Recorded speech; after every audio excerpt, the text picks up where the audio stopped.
accountability very high on our agenda.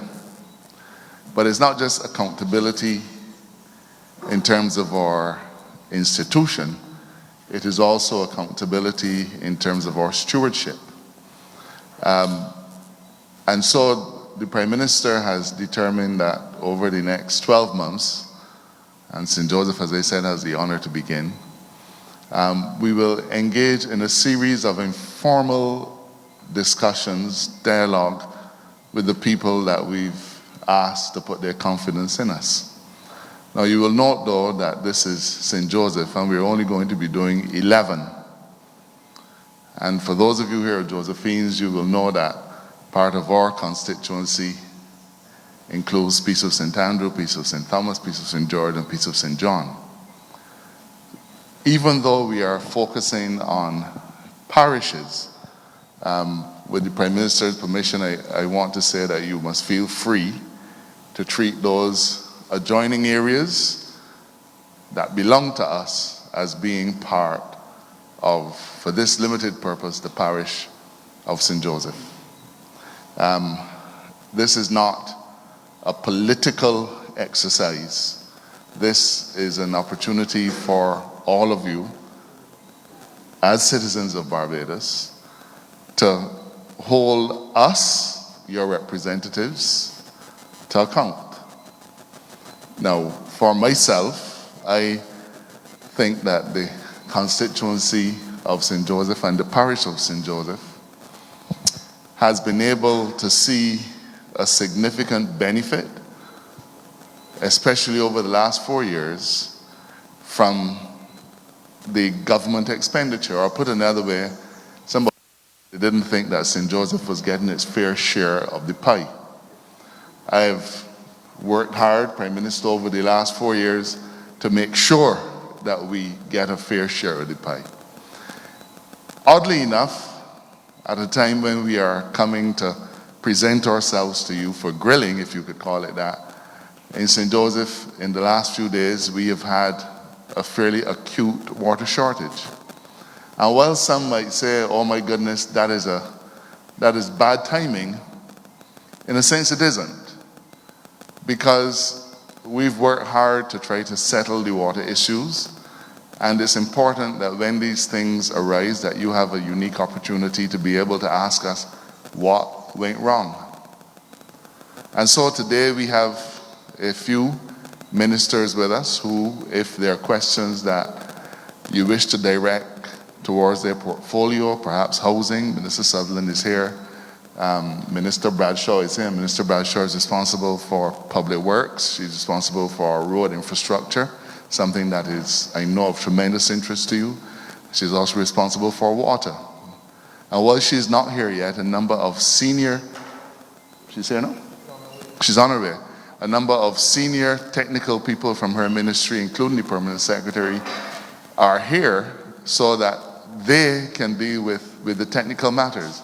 The Minister of Housing is here so that if there are any issues related to housing, that he would have an opportunity to hear your questions and to be able to field answers to them. This is, as I said, not a formal setting. We don't have any chairman. So I guess that means that I have to be responsible for order. Joining me, of course, and the Prime Minister will be Deputy Prime Minister Sandra Bradshaw when she comes. Roy? We've just determined that you are the chair. Good. So let me say that this is not a night for long speeches from any of us at this end. This is an opportunity for us to hear you, for us to listen. And let me say that neither the Prime Minister or myself or any of our colleagues are at all afraid of criticism. Criticism is that thing which sharpens us in our service to the people. And so if there are any issues, I don't want anybody here to feel that because they know me, they like me, that they should treat me as the MP with any kid's gloves. They're difficult questions to be asked. And we expect it because these are genuinely difficult times. So without any more commentary from me, I'd like to introduce the Prime Minister so that she can say a few opening remarks. If Minister Bradshaw is here by then, I'll offer her that opportunity, but if not, we'll jump right into today's proceedings. Prime Minister? Thank you, Adrian. We are jumping straight into the proceedings.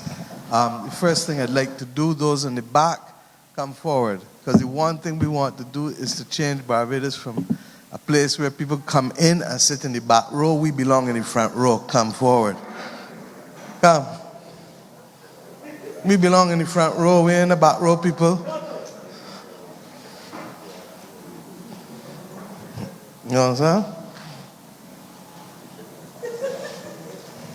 There's some over here too. We fill up all these seats in the front row. First of all, let me thank all of you for coming out. We really should have had this session in April, but the day that it was intended was obviously a day of extreme inclement weather, and therefore we had to postpone it. The AG has already given you some background, but let me contextualize it even further. When we came to the people in January, I determined and said to you that we would do a few things, that we would strengthen our accountability by ensuring that we engage with people directly, that we would rub shoulders again, and that we would want people from parishes, nothing to do with political branch meetings, but just citizen engagement. And if you recall, the charter that was passed by our parliament when we became a parliamentary republic on the 30th of November last year spoke to the issue of active citizenship. This is what active citizenship must feel and look like, along with a number of other things that we are putting in place. In the ideal circumstance, we rub shoulders within 24 hours of the parish speaking, but the rain was to have its play. We are now really in the month of St. John, because we are using the rollout of months for parishes that we used with We Gathering before the pandemic so abruptly interrupted everything. And therefore, in the month of May, the end of this month, we go to the parish of St. John, we rub shoulders, and we meet with the people of St. John. In June, I believe that is the month of St. George. And therefore, in the middle of June, we'll be coming, or to the end of June, depending, to the people of St. George. And we'll do every month with the exception of December. Why? Because you're all going to be too busy taking down the house and putting it back up in December and singing carols and baking and doing all the things that you do to worry about these other matters. But January to November, Barbados must work for the citizens of its parishes. Secondly, we made a commitment, and we're working on it, that we will operationalize people's assemblies. And I want to contextualize both, because we started rubbing shoulders when we were in opposition. We're still rubbing shoulders. We started people's assemblies when we were in opposition. We had the Thorn Commission that has literally had extensive consultations across the country and that have come up with recommendations. Cabinet has taken the recommendations, and we're now in a process with Minister Humphrey's ministry to be able to have them structure it out so that the drafting can be done by the Attorney General's chambers, and that we can then get to the point of being able to ensure that ordinary citizens can be involved in certain other key aspects of how government functions in this country. And we would have done this regardless of the outcome. But having had a comprehensive mandate from the people of Barbados, we feel even more determined to ensure that we create this space for persons as far as possible. With that backdrop, I done talk. I want to hear you. This is a conversation. It's informal. We have public officials here, as you heard from the AG. We don't have all of them here, but we pretty much know that some of the issues that will come up, and we've asked those public officials, and I want to thank them for coming out this evening. We know it is not 8 to 4, but we understand that you too appreciate that our duty is to serve the people who pay our salaries every month and who therefore deserve to have their issues addressed by the highest levels of both the political and public service of this country. So with those few words, Mr. Morris, over to you. Mr. Morris is Director of Citizen Engagement and Media Services, and therefore is at the forefront. Every day I get letters from all over, predominantly Barbadians, but from all over the world. And we try to answer all of them. We try to do the investigations for most of them.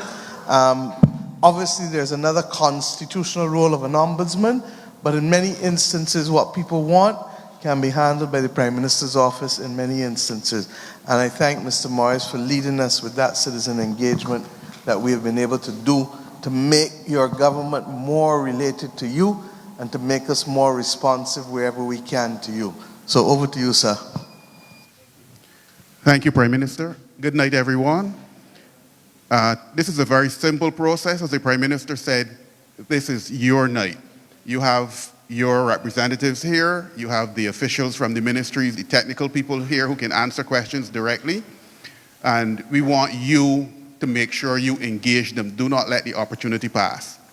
With that said, let's keep it orderly, but this is the country. This is rural Barbados. All we do is orderly. Right. And we want to be through by 8:30. But remember, this is just the start, so you will have other opportunities. Even though it's per parish, I don't think that Prime Minister will not engage you if you ended up in St. John later this month. Now, yes. Tonight as well, we are also streaming, so even though it is a parish affair, the whole of the country is watching what is happening, so that we're setting the example again tonight.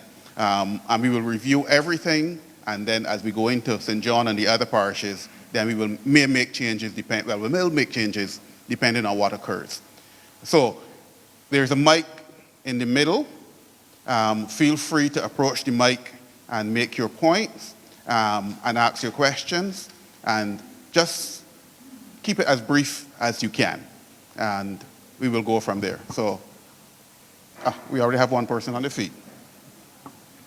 And then Dolores will can go next. Good evening. My name is Lorna Knight, and I live in Erie Hill, St. Joseph. I was born there 66 years ago. But you said keep it slow, right? When you was coming here, Prime Minister, I think you take Andrew's factory and come up. But coming through the cut rock there, you have some painting on the wall that was tourist attraction from in the 70s. I would like to see all that vine take down and that wall paint back so we could have tourist attraction back there. When you're going on the left-hand side now and you're going in, and you're going into Paris Hill, the road is dropped there. And then you get to St. Anne's now, you're going to make straight up, you're going to make a left turn into Retreat Corner that would take you to Industry. That road is so bad. And then when you're going down, the road there needs cutting off. I had to ask them there last week, and I need that road to be done. When you're coming down that hill now, the road is break down so bad that they have cans put there. Underneath there, it have a tunnel. Underneath there, I am the person who called the nation and let them see what was going on. We need to get up and let our voice be heard. And when you call the Baptist Water Authority, I would like to know who is going to fix the road after the Baptist Water Authority. Because my daughter is a nurse at the hospital. She have to travel there, and it destroying her car. So I heard Mrs. Sutherland said, and Tony Moore said, they want out their paradise, and they want a paradise in St. Joseph. And when you get up to Lambings now, there's a pavilion there that soon be breaking down. And I want, you know, you got all-timers starting early. Cause right now, sometimes my head don't work too well. So I want to go there between 9 o'clock to 11 o'clock and get some craft doing, and we can have some exhibition, and we can utilize that there. That is all I want. I want to see the road fixed properly, grass cut, and widen the road. That is what I want, Prime Minister. Thank you. Thank you very much, ma'am. What's your name again? Ms. Knight. Good to hear you, and I thank you for opening the ballin in this historic occasion. Down the wicket. Mr. Tudor, who is Deputy Chief Technical Officer, as well as Mr. Patrick, who I believe is one of the gentlemen supervisors in charge of out here. I think you've heard the names of the roads, Mr. Patrick. Mr. Tudor, you have all of them? Okay. And let me say that we're going to, over the course of these things, get everybody telling us about every road. But we will make a genuine assessment according to need, because as our parents taught us, we must first satisfy needs before wants. So wants, this is among the worst that we will do. We will start, and what we've been trying to do, and which is good, we now have a major program of rehabilitation of roads in the Scotland district about to start, and that program will last for the next 3 to 4 years. It's $230 million, and a lot of the roads, in fact, the first 2 roads are in St. Joseph, aren't they? Which one? Vaughan's Road, number 2, and the other one is St. Andrew taking the other one to start, Shorey Village. And we're literally going through, because the truth is, when you look at the roads in the Scotland district, when you look at the erosion, when you look at the movement of the land, there has been a considerable need, and we've not had any major road works in this part of the world, Mr. Tudor, for how long? Give me how much? How much? That, for a very long time, the same long, very, very long. So that's why I tell you, you will soon find out I've renamed myself and my government Electrolux, because all we're doing is cleaning up, cleaning up, cleaning up. But I would like to build and grow too. So help us clean up, and we'll move to the next stage. With respect to the mural, I'll let the AG speak to it, because it's a constituency issue, and I'll let him consult with you, because ultimately it depends on what the people of the parish want, and when it comes to those types of things. AG? Thank you, Prime Minister, and let me say that Ms. Knight is my whip. She's on the calling program there every day, talking about Airy Hill, and I'm happy to have the opportunity to deal with this. This constituency, this parish, has had a tremendous amount of challenges with our infrastructure going back now maybe 2 generations. That particular road mentioned by Ms. Knight, the condition of the road itself requires it to be resurfaced, but unfortunately part of the area has broken away and is unsafe. The program that we had agreed to was that we would finish the gabion work in Coconut Grove and in Fruitful Hill first. Now, let me say this. I think, unfortunately, we want everything done at the same time. And that's a human thing.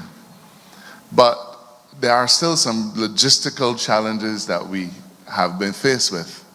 At the time when Airy Hill broke away, we had already begun the work at Fruitful Hill, and the Prime Minister has seen that, and in fact gave directions that we try to bring on more people to get that gabion work done.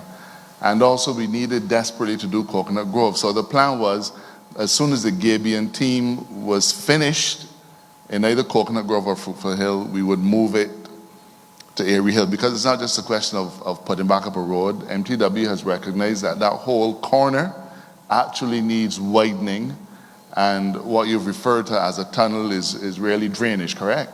So they've indicated to me that they plan on building a whole new culvert so as to strengthen it and make sure it can last us for another 50 years. So the work at Airy Hill, it is not insignificant, and you know, Ms. Knight, that goes down really far. That is a deep gully. No need. But the point I'm making, so we agree, it is a very deep gully.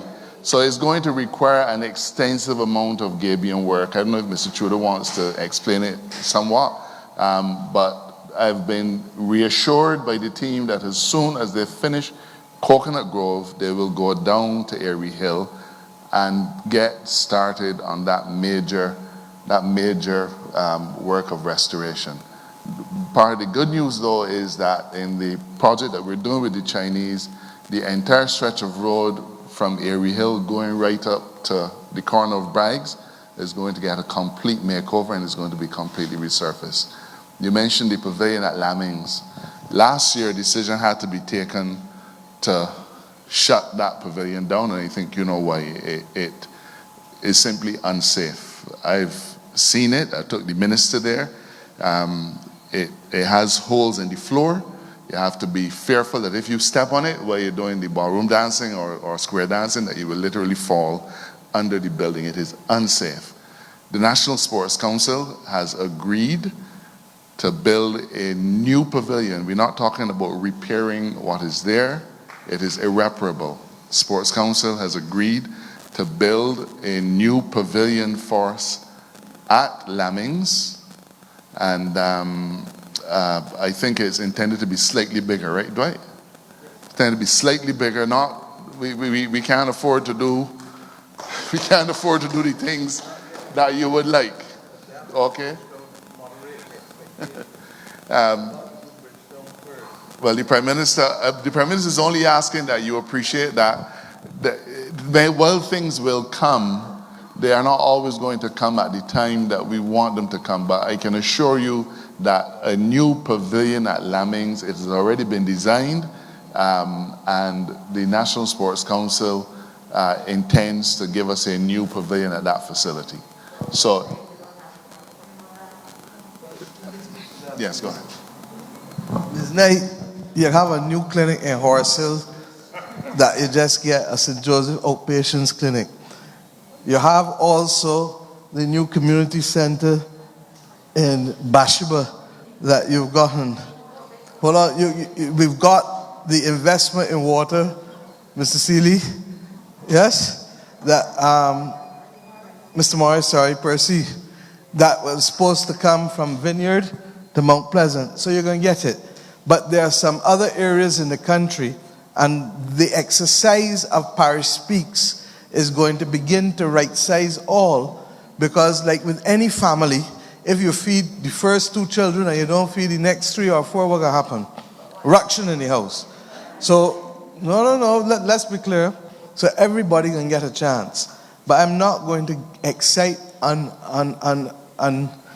impossible expectations, because we committed to the city of Bridgetown to be able to do the pavilion there for them uptown, because those people also have issues and have asked for it for a considerable period of time.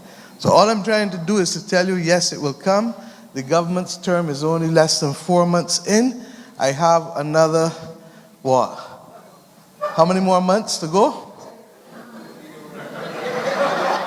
Another 56 months, and if I was to do a Frondel store, another 59 months. So rest assured they're going to come.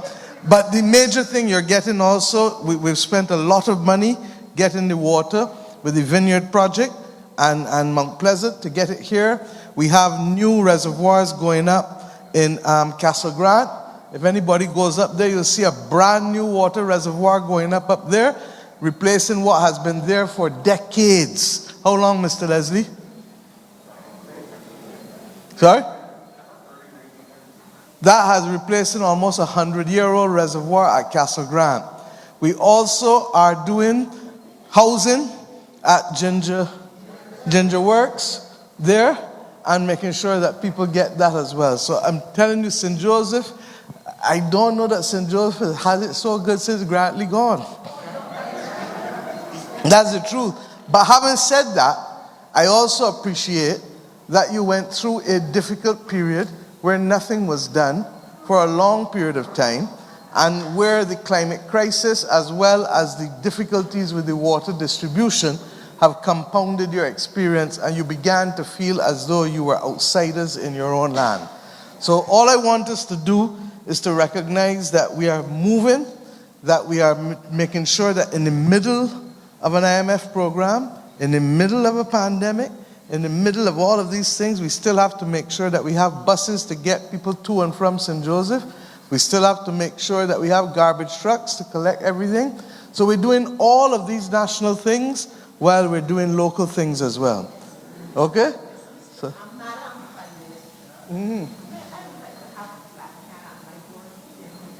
But I don't know why you don't. So let me tell you, this lady who I have here is going to come right next to you and make sure that you, because I learned, for example, that the people in venture number 3 haven't got the black can, where others in venture get them. So anybody who has, everybody who has not gotten a garbage can yet, just hold tight. The entire country is going to get. Okay? Thank you.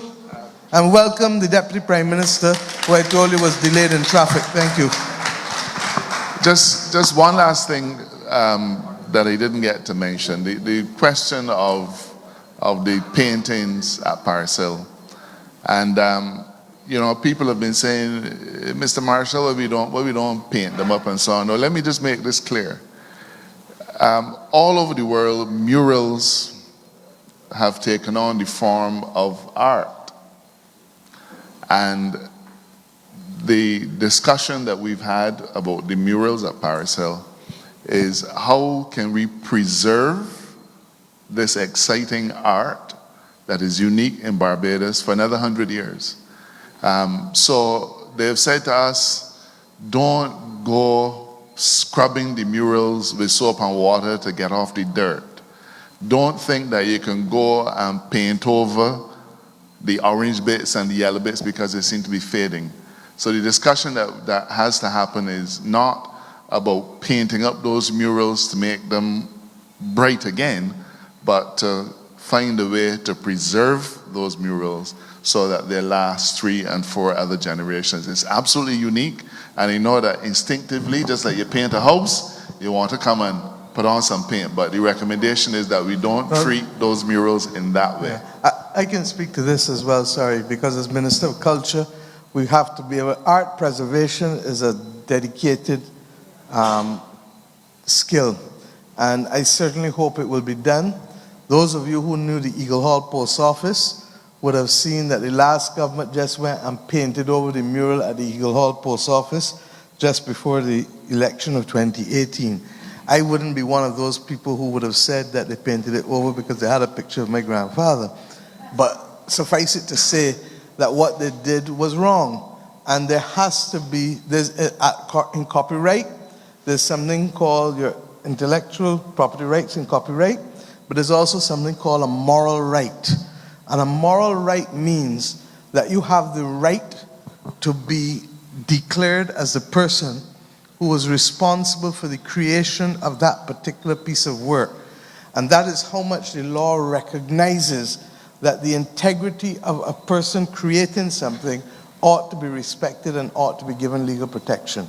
But at a different level, and at the aesthetic level, as the AG said, we accept that we're going to have some restoration of murals. As you know, one of the things that we did to keep the heads of artists above water when they could not get any money during COVID, and a lot of artists just did not earn, is that we tried to do murals across Barbados.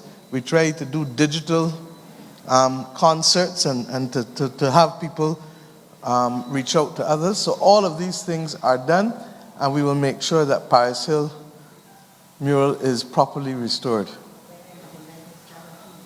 Yeah, it can be properly restored. Okay? Thank you. Mr. Morris? Yes, sir. Go ahead, state your name and then proceed. Andrew Dixon is my name. Good night, everybody. Good night, Madam PM. I came barefooted for purpose because the guys were on the pasture playing, and they came barefoot. So I decided to take off my shoes to come along with them. I saw on the invitation, special invitation to the youth. And the youth have a very close place in my heart, Madam Prime Minister. And I saw, during the COVID, some young ladies were training very hard as far as sports were concerned. And these guys were training very hard, and as far as education and sports is concerned, to me, a lot of their dreams were shattered, Madam PM. And I want to ask you to speak to the young on my right and the young in the back, who has almost 20 or 30 more on the pasture. What provisions are being put in place for the young people who were probably training before, who barely missed the mark as far as career is concerned, and those who probably had to do a resit in upper 5th and 6th form, where the classes online were not as kosher as the face-to-face. So I just want you to speak to the youngsters as far as the sports and the education is concerned.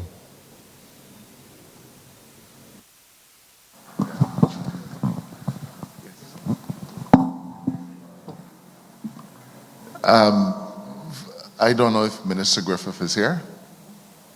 Okay, he's on his way. Andrew, thanks very much. And let me say that I really appreciate your advocacy on behalf of young people going back to when they first met you. And the sign of solidarity, you're going barefoot. I just hope you don't stop your toe, all right?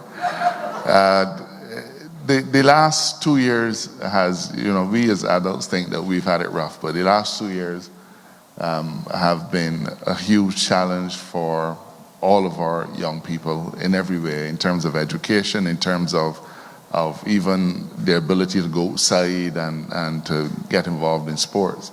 In fact, you'll know that among the last things that we freed up in terms of the COVID directives has been sport and activity. So as an administration, we keenly feel the challenges that our young people feel. But there's, in my view, a bright light that is ahead of them. And if you allow me to speak specifically about St. Joseph, because this is St. Joseph Talks, I'm sure that those young men and women on the field will have noticed the blue columns that are laying alongside the pasture over there. And you will have noticed that for the last few months, some infrastructure work has been going in. You see, at 6:30, they have to come off the field.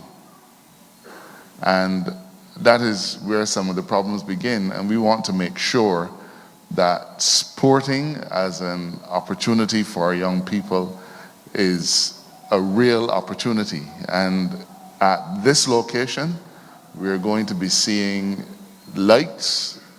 And when we talk about lights and so on, I think people think it's just about sports.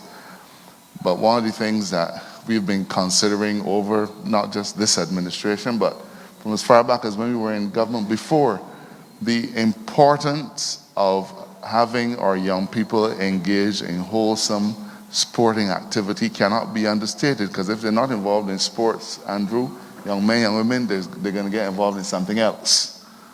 And so when we were last in government, we took a decision to put lights at a large number of playing fields. But when we lost the elections in 2008, that project completely went through the windows. We've reintroduced it. And so we're going to have lights at Grantley Adams. We're going to have lights, I think, across all of the major playing fields in Barbados over the course of the next 12 to 18 months. Some of them, I think, have already started, right, Dwight?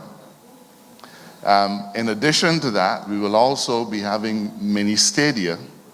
And again, Grantley Adams is earmarked for one of those mini stadia. It is just going to be bleachers, what are called stands, that are going to be set up at a convenient location, the field, so that we can actually have meaningful sporting, whether it's friendly activity or competitive activity. So for those of our young people who are keenly involved in sports, I can say to you that we're trying to give sporting activity in St. Joseph a new lease on life. But, Andrew, and you and I always start playing, I don't want the Prime Minister to know that St. Joseph has hard courts at St. Elizabeth and on Horse Hill and at Grantley Adams School and at Lambings, because she will say, well, how come one constituency got so many hard courts? The truth is that if you go down Horse Hill now, you and I both know that the hard court that is opposite the parish church is no more used as a place where people park after funerals. The one in St. Elizabeth Village, that has hard courts and lights, and it is not regularly used. Lambings, hard courts and lights, again, not regularly used. So in terms of sporting activity, and Prime Minister, you and I haven't spoken about it, but it's not just a question of building new facilities, because the government has made a significant investment in facilities in other parts of this constituency, and so we have to get a large number of our young people interested in and involved in sports again. We're going to continue to build out, but we can build it, but that doesn't mean that they're going to come. So part of it is going to go further than just building these new facilities. We have to find ways and means of getting our young men and women back into netball again, back into basketball and so on. We have the facilities there, so there's no excuse. I'm hearing now I know that we're putting greater emphasis on road tennis. So as a government, we are certainly carrying that weight. We're carrying that water, but we need our communities now to meet us halfway, because we can have the best Minister of Sports in the world, but unless in our communities we begin to get our young people back out there, a good Minister of Sports is going to just be window dressing. But I'm happy that you've expressed these interests, and I think that what we are doing is going to help to take our young people forward in terms of sporting activity. Thank you, AG. If I just may, I think the key is the resumption of mass-based training in youth and sports across the country. That's what I did when I started the Ministry of Youth Affairs in 1995. And we trained thousands of people every year, to the point that the first time many kids went to university was as a result of being able to access scholarships. We started the process, and in fairness to the former Minister of Sports, John King, who is not here, that process was started, and as the AG said, COVID came and interrupted it. We're in that period of time where we're now walking back and feeling our way. And the truth is that he's absolutely correct. You are the families that are going to have to encourage your children to get active again, whether it is in artistic or sporting pursuits. And the role of government is to work with the cultural community and sporting groups to make sure that the programs can be there. You train people, but as we train people, we're not only training people just so. 90% of them will become an audience and therefore appreciate the rudiments of the particular sport or art form, and the other 10% will move to the next level and the next level and the next level and the next level. And that's what we want to do. Why? Because sportsmen and artists simply are global citizens. Nobody really gives them any pressure. Once you have a certain level of proficiency, they want to see you. Jamaica sprinters can go anywhere. Bajan cricketers can pretty much go anywhere. It's up to you to determine what your future can be. Our role is to provide, as you say, the AG said, not just the facilities, but the training. Your role is to ensure that the children have the appetite to want to be involved in wholesome and strong and spirited activity, be it in culture or sports. Thank you. Before the next participant, guys, there's still some seats over on my left, so feel free to move over. Proceed. Good night. My name is Sharon Almiers. Madam Prime Minister, you would have spoken about Ginger Works. I don't know if Mr. Marshall can spread some light on Ginger Works and the process and where it has gotten. Some persons would have received letters in December saying that they were successful in getting land, and NHC would reach out and let them know when they have to come and choose the plot. Since then, you have not heard anything, have been inquiring, and NHC said they're waiting to find out what's going on. Then inquired further, was told that they were trained, it was at the process of being approved at Town and Country Planning. Checked on it, it has been approved. So I'm just wondering to find out like what's the process, because you know then when you acquire the land, you still have to go through Town and Country Planning now to get a plan approved and stuff like that. So just want to know if it's a time frame or so that you could put your business in place. Thank you for that question. I'm sorry that the work at Ginger Works has taken this long. I can tell you that the subdivision has been approved at town planning. The challenge that National Housing Corporation has had is that they've had to change up the boundaries slightly. If you visit Ginger Works, you would see that there's an area that on paper it looks as though it was good for construction of a house, but when you actually physically look at it, it slopes away and is considered not suitable. The minister and I visited Ginger Works 2 Sunday evenings ago with Mr. Lord, with the general manager, and the permanent secretary. And so they've indicated and they've said that they're just changing the lot sizes in, I think, probably 2 instances. And as soon as that is approved by town planning, they'll be able to say to those individuals which particular lot they're going to get. Now, of course, I know this will excite an expectation that we have a lot of lots in St. Joseph, and let me say that's not the case. But the government has acquired 13 acres of land at Ginger Works.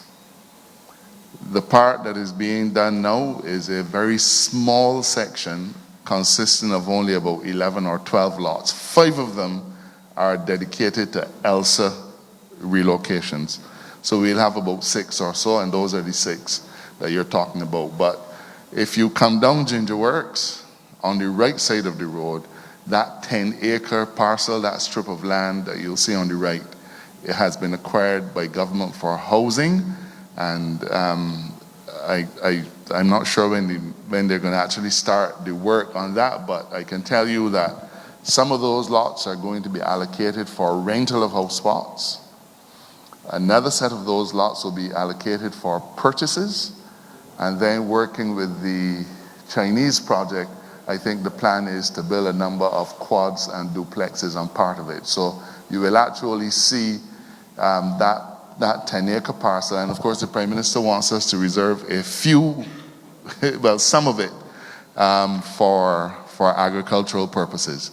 So we're hoping to have a mixed development there. I can't give you a timeline for the rest of that, but our commitment to build 10,000 houses, well, the minister is saying more than 10,000, you will see Ginger Works being an important part, and a very important part of housing solutions for St. Joseph. So I hope that we'll be able to get to market with the rest of those lots in the, well, certainly very near future. Well, believe me, you're not going to get that old. This is something, as your MP, I'm telling you, I'm really pushing, really pushing to get the larger area subdivided so that we can actually start building houses. And the minister can tell you, and the Prime Minister, that I've made it quite clear that while we would like to see nicely paved roads and so on and that will happen, my preference is that as soon as we can get some roads cut, I would like to see people starting to build. The roads will come. Okay, so I'm pushing this with all of my energy.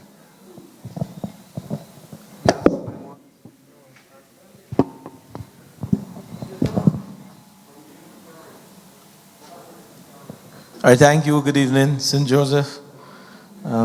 Thank you, Prime Minister, Deputy Prime Minister, Member of Parliament. Today we had a pretty interesting debate with respect to acquisition of land. And while that dealt with renewable energy, this government has focused its energies not only on renewable energy but on agriculture. And the Ministry of Housing, Lands and Maintenance, we intend to push all the frontiers. We have land allocated for agriculture, and you heard your MP spoke about Ginger Works and the dual purpose of the 13 acres that we will acquire. We have land allocated for renewable energy, but what he didn't say to you, and that's why I took the opportunity, I know the Prime Minister would probably want to get involved here too. We would like the young lady, what's your name? Chernell. We are reaching the stage, Ms. Mears, in our history whereby we want every single person who deserves to have a home to own a home. Not to rent a home, but to own a home. And the Prime Minister articulated today when we visited Queen's Park to look at a model house from Guyana, hardwood housing. That fits acutely with the Bajan vernacular, the chattel house concept. And we intend to build out Ginger Works. You heard me speak about 10,000 houses, and the Prime Minister will say to you, we can build. We want to push the envelope. It's a stretch target, and I said today, commitment for results allows us as ministers to put ourselves as vulnerable targets to you. We believe we can build 20,000 houses with the availability of land across this country. And we want to do that because we want each and every one of our citizens to own a home. I heard you mention we can't wait too late, and that's true. We are hoping we can get to the development of Ginger Works and the Planning Gains land within the next year. So we can start this year to develop, do all the necessary legal work to acquire the land through Planning Gains, and thereafter install the sites and services, which should take roughly about 6 months, but we are trying to get down that time. That's what we are talking about, efficiency and raising the barrier, whereby it took us 6 months over the last 5 years, 10 years, to have our sites and services procured. And say sites and services, water, roads, road infrastructure and stuff like that. We want to reduce that time. So Ginger Works will be with you in year 2, the year 2023 to 2024, once we continue to develop these sites. And we recognize there's a need for housing, not only in rural Barbados, but in the urban corridors. So I am confident with the work that we are doing presently at the Ministry of Housing, Lands and Maintenance, and of course National Housing Corporation. We will get to you in the year 2022, 2023. You will have the opportunity to own your own home, and you'll have options. Hardwood housing, I'm not sure what type we'll bring there, but we have options thanks to our Prime Minister, who has reached out to Guyana, and we know what is happening in the world today. Clap for that, because she has brought to us many options for housing.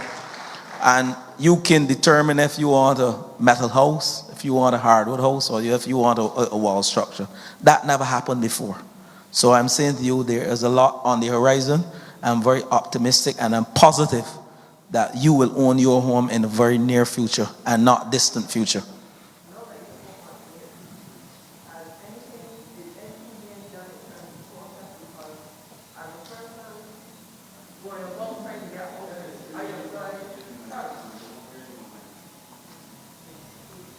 As you spoke about NHC, as a younger person in 2017 trying to get housing for me and my 2 children, I applied in 2017, never heard back anything. Mr. Coppin at NHC can tell you I made him miserable, but it's like you try your best, You heard people since you went and applied got housing, so you're wondering, is something wrong with my application? And then now, as you will know, housing in Barbados is not always affordable. So you try to find the most affordable route that you can still manage to have a comfortable lifestyle. But then when you apply in 2017, it comes 2022 and you still haven't heard anything. So I think something needs to be done in terms of the process of the applications. I don't know how it's done, but then when you call back, someone tells you, well, you should come and reapply every year. So I don't know what you can do now that you're there, but I think something needs to be done because I think it takes a bit too long. Thank you. The Prime Minister said agree. And I agree as well because my neck is on the block. When I picked up this ministry, the Prime Minister said to me two things. She wants me to build over 10,000 houses, and she wants me to address the backlog of applicants. And to tell the public the real truth, we have over 25,000 applicants in terms of backlog. I'm talking about like yourself from in 2017, those persons. And before then, years and years and years. And what we're doing, we have a project, we have a team, and I'm proud to report that we have started a project. And I said to the Prime Minister, within a week time, we will be addressing that backlog. And let me say how we will address it. The Prime Minister has said to me, we're not just going to tell the public we are going to address it. How are we going to address it? We will categorize persons in the income brackets. Those who are unemployed, those persons who are earning between 1,000 to 2,000 net income, those between 2,000 to 4,000 net income, and those above. The vulnerable, those persons who are earning below the threshold, we'll offer to you rent to own. And that is why we are pushing the envelope, and that's why we call it the silent housing revolution. Because why? When we build 20,000 houses, those 25,000 applicants, let's say 80% of those have the opportunity to own their own home in whatever bracket you fall within. So within a week time, we'll have that project completed, and a paper will go to cabinet offering housing solutions in the various categories, and we will deliberate on it as a cabinet, and we'll come back to you, whether the Prime Minister or myself get back to you as to how we will address it with respect to housing solutions. But we are asking you, where possible, as a young homeowner, a potential young homeowner, set your sights not on rental, but owning your home and utilizing renewable energy on your roof to lower your costs. That gives you a level. Say you were renting for $1,000 a month, 2-bedroom, 600 square foot house. With renewable energy on your rooftop, that lowers the cost of electricity. But you can also benefit from that because you have a 20-year plan where you can feed into the grid and sell electricity back in layman terms, and that lowers your costs. So you, net in effect, will be gaining. So don't just set your sights on owning a home, but I want you to utilize renewable energy. We have a project that we have commissioned that over 50,000 small homes, around 600 square foot to 800 square foot, should utilize photovoltaic. And that is empowering our citizens, giving them a stake in our development. So I just want to share that with you and let you know there is a solution in the short term. Within a week or two, we should have that project completed where the backlog has been identified and categorized, and we will put you into the income bracket and get back to you to give you the options, either hardwood, a metal house, a house being built by NHC, or even a house being built by the private sector. Because we're in this not just as government, but we have partners, joint venture partners, and also the private sector housing projects have been counted into our 10,000 plus or 20,000 houses over the next 5 years. I hope I've answered you. See if I can also add to that, because part and parcel of the issue is going to be accessibility for those who are not doing rent to own The real reason why Dwight and them are coming to you with the backlog to clean up the applications and the backlog is that NHC almost has a form of cardiac arrest with respect to the applications and the backlog. No, I'm serious. Because if you keep adding applications and adding and adding and adding without cleaning the list, what do you have? So what we really need to know is that somebody in here may have put down their name 10 years ago. Since then, they get married. Since then, they gone away. Since then, something happened. Like you, thank you, madam. So that what he's really saying is that they're really starting to get and to come out. They will approach you, and you will have options. Of course, you'll have to say what you think you can afford or not afford, and then you'll have options as to what price range you want to be able, if you're buying, to look at a house at, and if you're renting to own, a different story. But the point is that government is looking at multiple solutions because we can't only have a single approach to satisfying what, in fact, is over 20,000 people who want houses in this country. Now, the last point I want to make is if you have a stable job, you work in the public service, you're a nurse, you're a teacher, you're a police officer, one of the things that motivated us is that you're being asked to pay for land at $20 and $25 a square foot. There is no way anybody earning $2,700 a month as a police constable can pay any mortgage with land starting at $20, $25 a square foot. So we've come into the market, we're reducing the cost of land, we're capping the cost of services going in for the land, we're looking at using the renewable energy as a way of not only de-risking you, but in some instances, depending on the model, in the case of Hope at Lancaster, effectively the people who will go there are not paying for the land and get the benefit of an $80,000 deduction because of assigning the roof to the development company. In other options, you will keep probably the roof, but you'll pay the addition, and when you finish paying back, you'll have that additional money probably coming into your pocket. So there are different options. I get frightened when Dwight talks about a metal house, because the house don't look like metal. All it is like gauge steel with the cladding. So that there is the hardwood option, there's the light gauge steel with the cladding option, there's the traditional concrete measure, there are the quads, there are the duplexes, there's even going to be a hex, which is the 3-story one. So there will be enough options. Our difficulty is, and Dale hit the nail on the head when he said that if you have only a sequential approach to construction, then it'll take long. But if you have a parallel approach where once you put in the basic roads and services and you can start doing the foundations and other things, then you have some overlap between the construction of the properties as well as the completion of the services.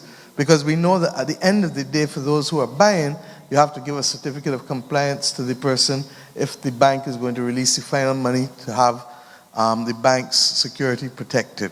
So we are confident that this is one of the key ways we're going to fuel growth in the economy. It's going to create more jobs. That's why we started Construction Gateway, because we need to train more young people with skills. We don't have enough skills on island to do all that has to be done.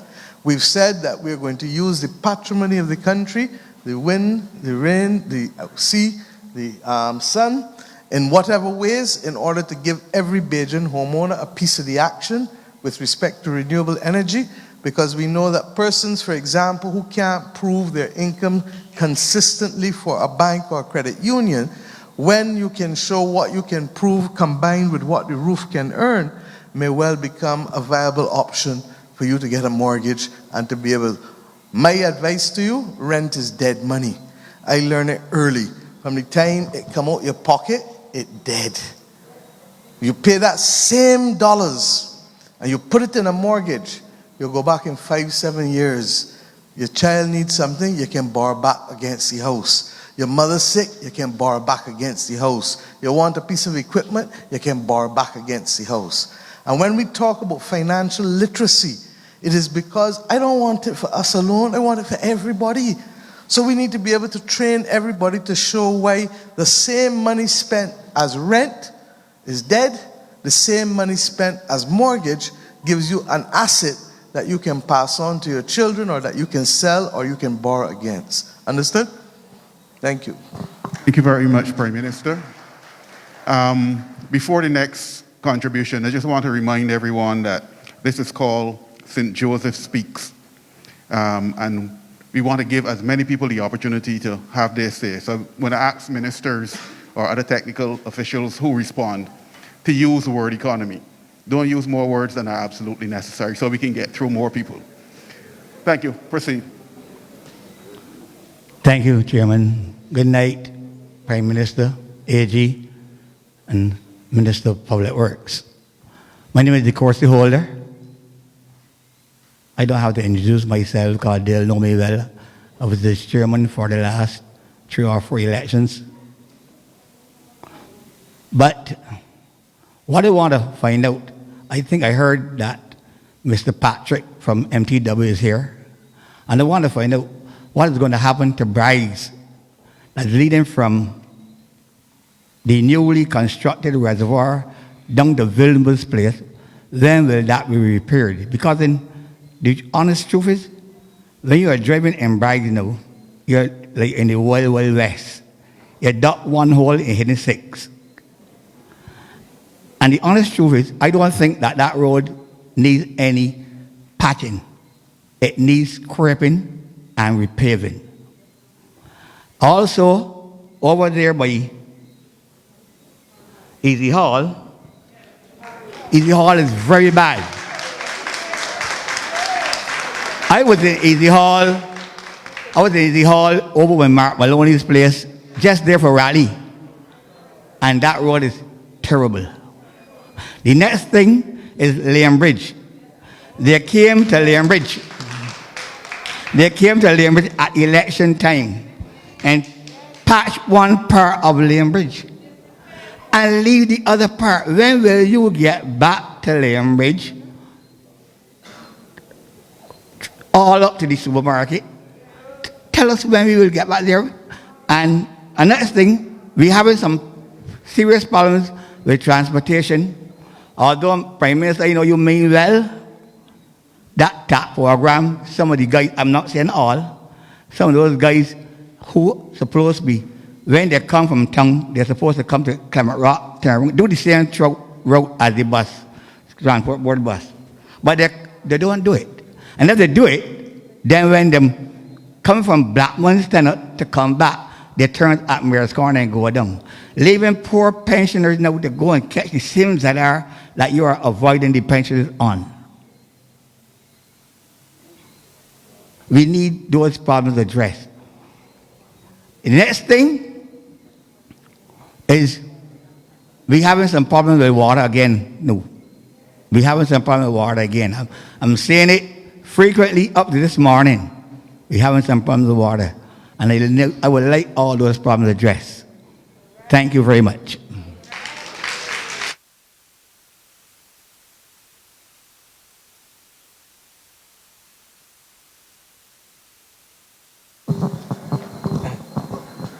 Good evening, sir. Good evening to everyone here, Prime Minister, Attorney General, colleagues.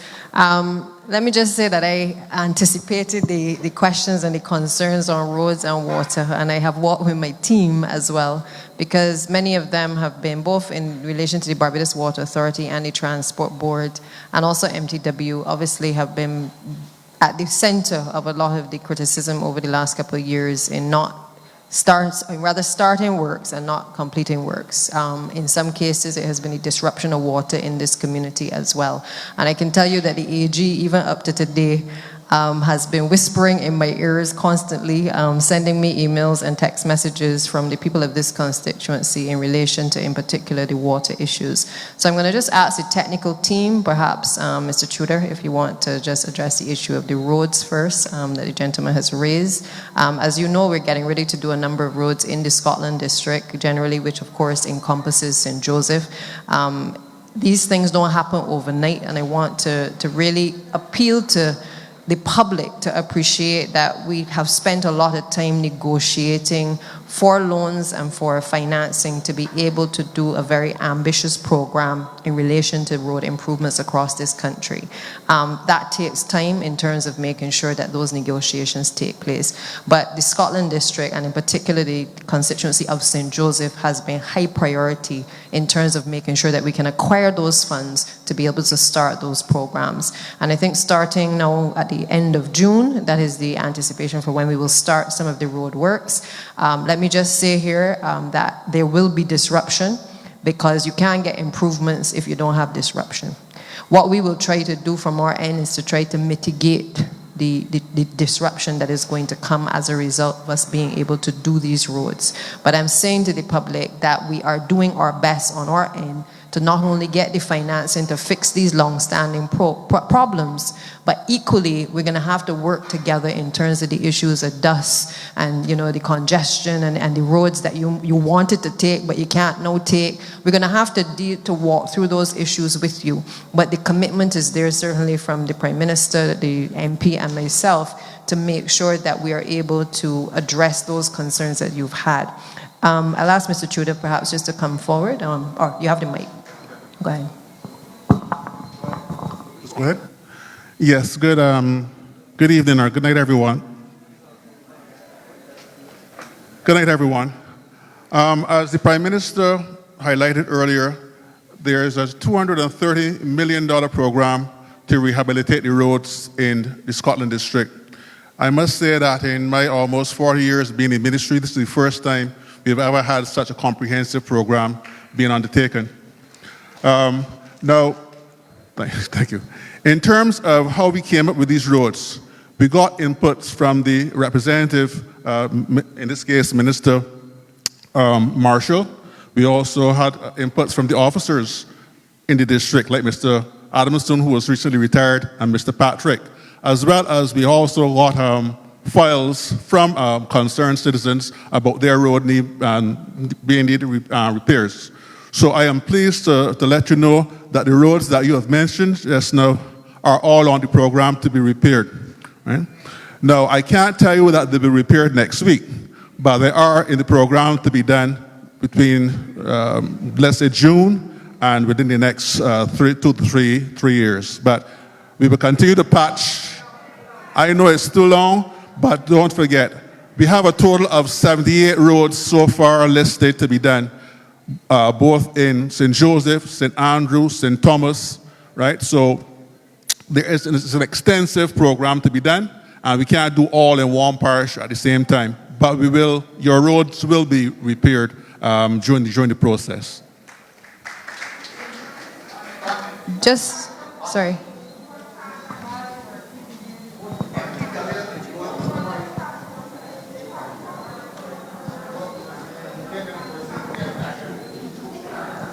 MTW is going to roads that have big holes, putting in marl filling, but not bringing back the hot mix the next day.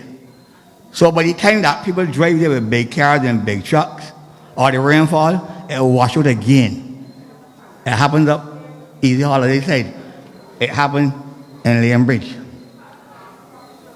They are patching roads with marl fill.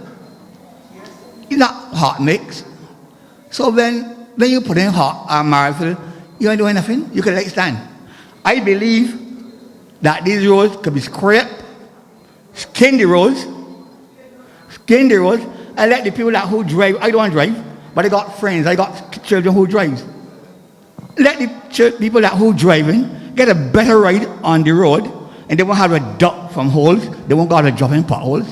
What's so hard about that? Skin the roads. If I can answer that question, the program is going to be done in 3 phases. 1 is mill and pave, where, as the gentleman correctly said, we're going to skin the road, we take off the surface and replace it. 2, we're going to construct the roads which were built so badly or have deteriorated to the extent that they need to be fully reconstructed. And 3, reconstruction with bridges. There are some bridges that are in terrible condition in the Scotland district, and we plan to replace those at the same time we are rebuilding the road infrastructure. So it's not just going to be pretty moral. We're going past that stage now. We're rebuilding, reconstructing, rehabilitating all the roads that I mentioned to you. I'm past that stage yet because the truck at Highgate not working that brings out the hot mix. This is 3 weeks now the truck at Highgate not working. You know that? Mr. Patrick. The truck at Highgate's not working. Why is it that other people can get hot mix, but St. Joseph can't get? It's ridiculous.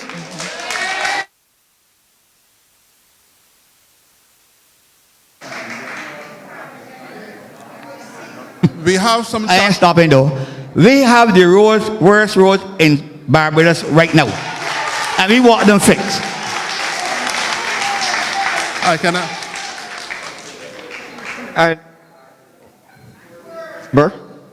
So I would like to add, as also a member of the DEO, St. Joseph has a lot of bridges, And if you and your officers would drive around, Ms. Knight spoke about the bridge at Erie Hill.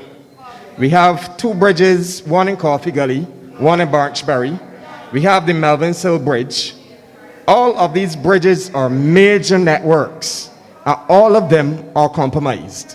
Now, we have a hurricane season coming up, Madam Prime Minister, and if these bridges are left till 3 years, how are the people in St. Joseph will be able to traverse this country?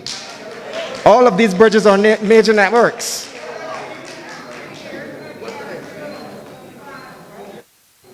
If I can answer that question or that statement. In 1985, a survey of all the bridges and culverts was done in Barbados. And since then, there has been no major works being done on bridges. And as a result, those bridges, primarily bridges that were built in the 1920s and 30s, obviously can't take the loading or the heavy traffic that is being... I would like you to address the issue, but I think that you would agree with me that Mr. Tudor needs to be able to do so where the rest of who want to hear him can hear him. Because he's given us some critical information, because you need to understand that these bridges and these roads didn't get so yesterday. And that's why I call this government now electrolax. Because if you have not done anything since 1985, fundamentally with bridges, that is, count the years, 95, 2000 is 15, and 22 and 15 is how much? 37 years. He at least deserves to be heard in quiet to tell us how they're going to address a 37-year-old problem in terms of the study, but you heard him say that many of them were built almost as long as 100 years ago. Let's give him the chance. Thank you. Thank you, Prime Minister. As I said before, most of these bridges were built around the 20s and 30s from the analysis that we have done. A report was done in 1985, which more or less highlighted the problematic bridges, and unfortunately, no substantial work has been done on these bridges since that report was done. We have gone out within the last 3-4 weeks and done an extensive survey of these bridges using the old 1985 report to determine what is the condition now of those bridges since 1985. And we've recognized that a substantial amount of these bridges need some serious repairs, right? We have identified about 10 or 15 bridges throughout the Scotland district, i.e. St. Joseph, St. Andrew, that need to be totally demolished, basically. You just saw the one in Bordens recently, showed signs of failure.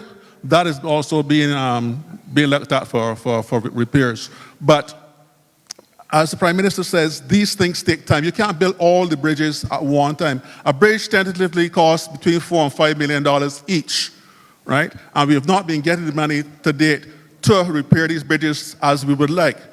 With this $230 million program, we will have the opportunity to do that now. So an extensive rehabilitation program throughout the whole Scotland district will be done, where the bridges will be repaired or replaced, and the roads likewise. So just hold tight, and this thing will come to fruition. Just to add to that, Mr. Tudor, as well, you see, Borden's Bridge for me made me very aware as minister of the issues that y'all were having in this constituency and in the Scotland district. And Mr. Tudor will tell you that that is why the mayor went back in the field to look at not just the bridges in St. Andrew, but they also had to do it across the entire country. And the reason for that is when he told me what the cost was, I said, well, let me do the math, because we got real bridges in this country. And therefore, if one bridge costs 5 million, I cannot go to my beloved Prime Minister and tell her I want 5 million to fix all the bridges. So we also started to look at what became, what you call them, the temporary bridges that everybody know became permanent, because they were there so long and they held up, that we started to investigate, could we bring in additional bridges which don't cost as much as the 5 million, but which across the world that new technology is being used as well. So just to say to you that we are exploring the options, we're well aware, and I'm thankful to Parlosec, Dr. Rommel Springer as well, because he has been advocating for the people of St. Andrew, but in turn advocating for you as well in this constituency, because he has made us more aware of the challenges that people are having in terms of transportation. Because when those areas are, you are cut off from certain areas because the bridges have not been done for several years, it means that you're then taxing your pocket to put in gas to get to do a longer route to get to whatever destination you're going to. So we are aware, and that's why I asked Mr. Tudor to prioritize the worst bridges, but also to look at the ones where it would give us the opportunity to go back to Prime Minister to say, these are the ones that will give the people of these communities the ability to have access quickly. Okay, so we can't fix everything, but we are simply saying to you, we can prioritize. And then we can pull the money and we can go and beg Prime Minister for a little ease, and we can drop in another bridge. Luckily with Bordens, for instance, we had a temporary bridge that is being utilized and erected, but there are other bridges that the technical team are coming in shortly, and they will advise on some of the things that have been identified in the report as well. All right, so it's a work in progress. The second point I think that was made by the gentleman was in relation to water. And again, I will perhaps ask Mr. Leslie perhaps to speak to the issue of the water shortages, especially what you've been experiencing over the last couple of days. Okay, good evening, everyone. Good evening, Prime Minister, ministers. I'd like to thank you for the opportunity to come here in St. Joseph and to speak to you. As the Prime Minister indicated, this parish of St. Joseph has been neglected for a number of years in terms of the upgrades to the infrastructure. If you, and as the Prime Minister indicated again, if you look at the infrastructure, some of it dates back to the early 1900s, 1920, 30. We've just built out on that infrastructure, but we have not replaced it. What we've been doing is we've been getting the investment now, and it started with the vineyard project, where we could bring more water into the system. We're also doing upgrades at Casa Grande to install a new reservoir there. But our network, the network that carries the water from the sources into the distribution system, that's still, a lot of that is still aged. It's still close to 100 years old. If you were listening to some of the reports that you see on the news, a lot of the sizes that they talk about are 3s and 5s and 7. Those sizes are not sizes that are manufactured now. Those are manufactured years ago. So our network in this area is aged, and it is creating a problem. Now that you have more water into the system, the network now is given away. And what we're finding is that in those areas where it's hilly, like in Malvins and Spy Hill, once it is hilly, the pressure is going to be a little bit higher, and you get breaks, frequent breaks in those areas. For instance, and then there's some other areas when you get those breaks, then we have an issue of trying to find those leaks because the water disappears under the ground and you can't find it. A couple of weeks ago, we did a repair here at Casa Grande.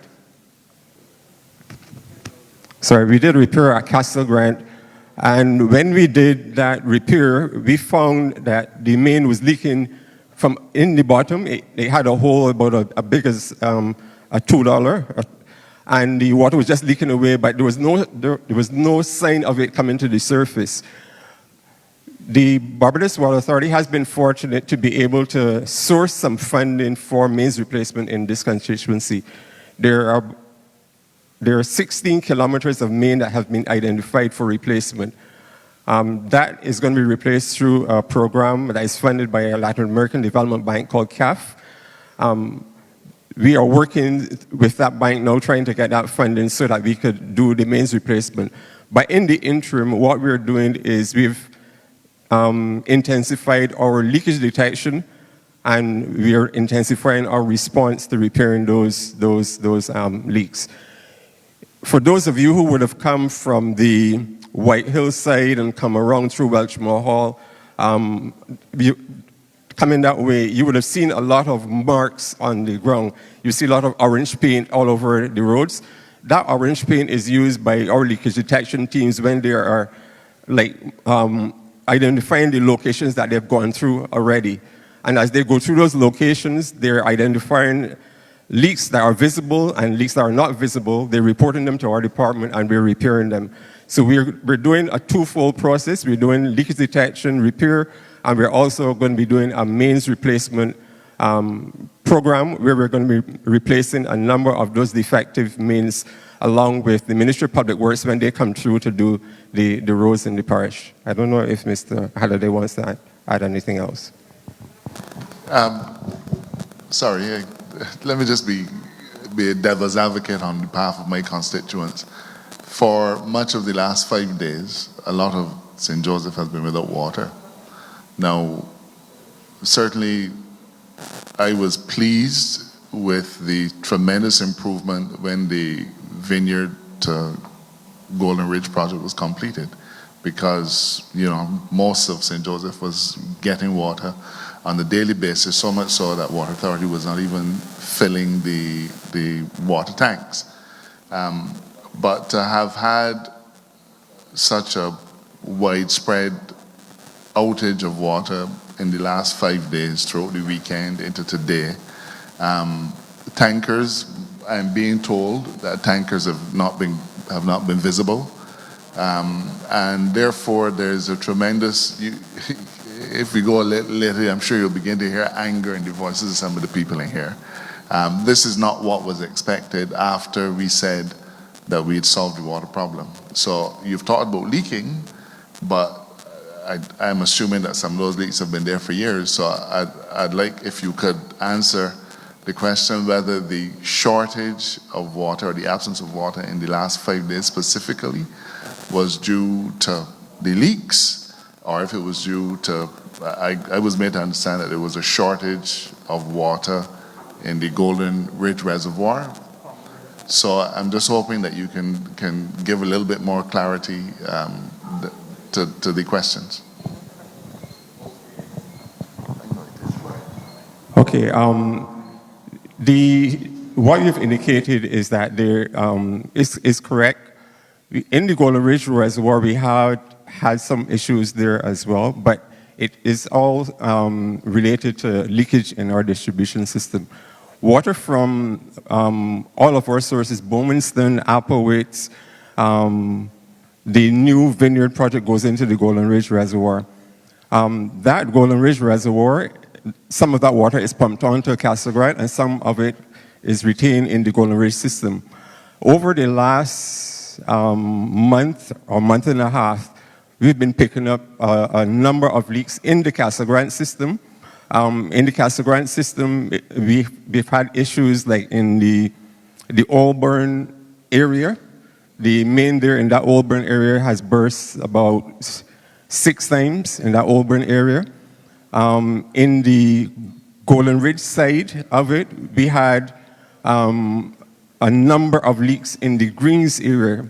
Once we have leaks in the lower areas, what happens is that the water does not stay in the particular reservoir, either Castle Grant or Golden Ridge. So then we have issues with having that water available to pump on. what we've been doing is increasing the water from additional sources into like the Apesel side and the Upperwich side. But even though you're doing that, once you have the leaks in the system, it depletes. When we did our investigations, the area that is has the persistent issues will be like the Melvins area, the Bissett's housing area, those areas on that side of the parish. But the vast majority of it is the leaks in the distribution system. And we are addressing those. We had crews intensifying their leakage detection in the Greens area, as well as the Castle Grant area. And then once they've identified those locations, we are addressing them. Let us be very clear, and you need to be fuller and more frank with the public. Mr. Halliday, you told me last night that you all had problems with equipment that you have not cleared out for the last 5-6 weeks. Is that true? That is true, Prime Minister. Therefore, we need to tell the public that. How many have been cleared today after I asked you to clear them? All right. Thank you for the opportunity, Prime Minister. I wanted to I'm finished yet. How many have been cleared today? 23. Right. Secondly, you also told me you had problems with a number of people being sick with COVID and the non-revenue water team. Is that true? That is also true. Therefore, if they are sick with COVID, it means that they can't be out fixing the pipes that have burst, correct? Addressing the leaks. You need to tell the public that directly. They understand everybody getting COVID all across the country. Okay? And thirdly, you also told me that you have a difficulty with respect genuinely with over 1,200 leaks in 1 month. Yes, Prime Minister. You understand what 1,200 leaks in 1 month is? Now, I will break it down before Mr. Halliday talk. The British government gave us a water distribution system 120 years ago, 130 years ago.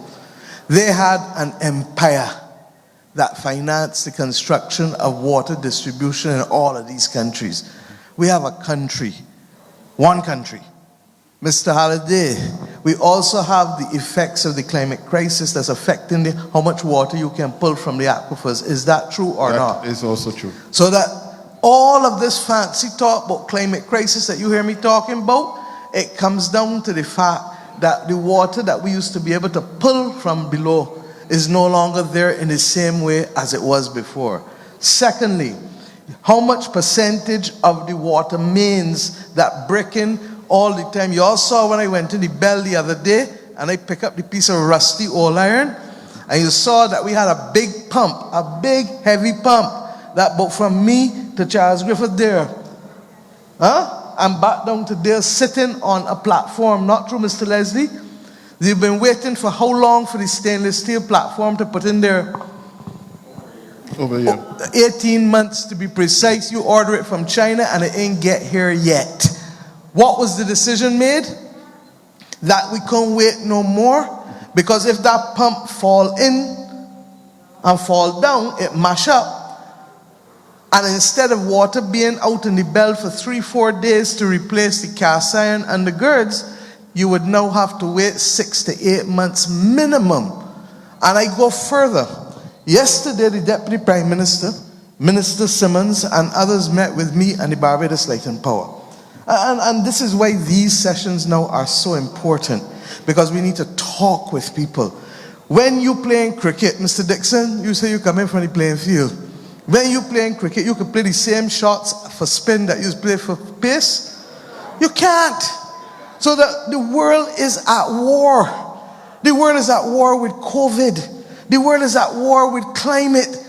We had last year ashfall, freak storm, and Elsa.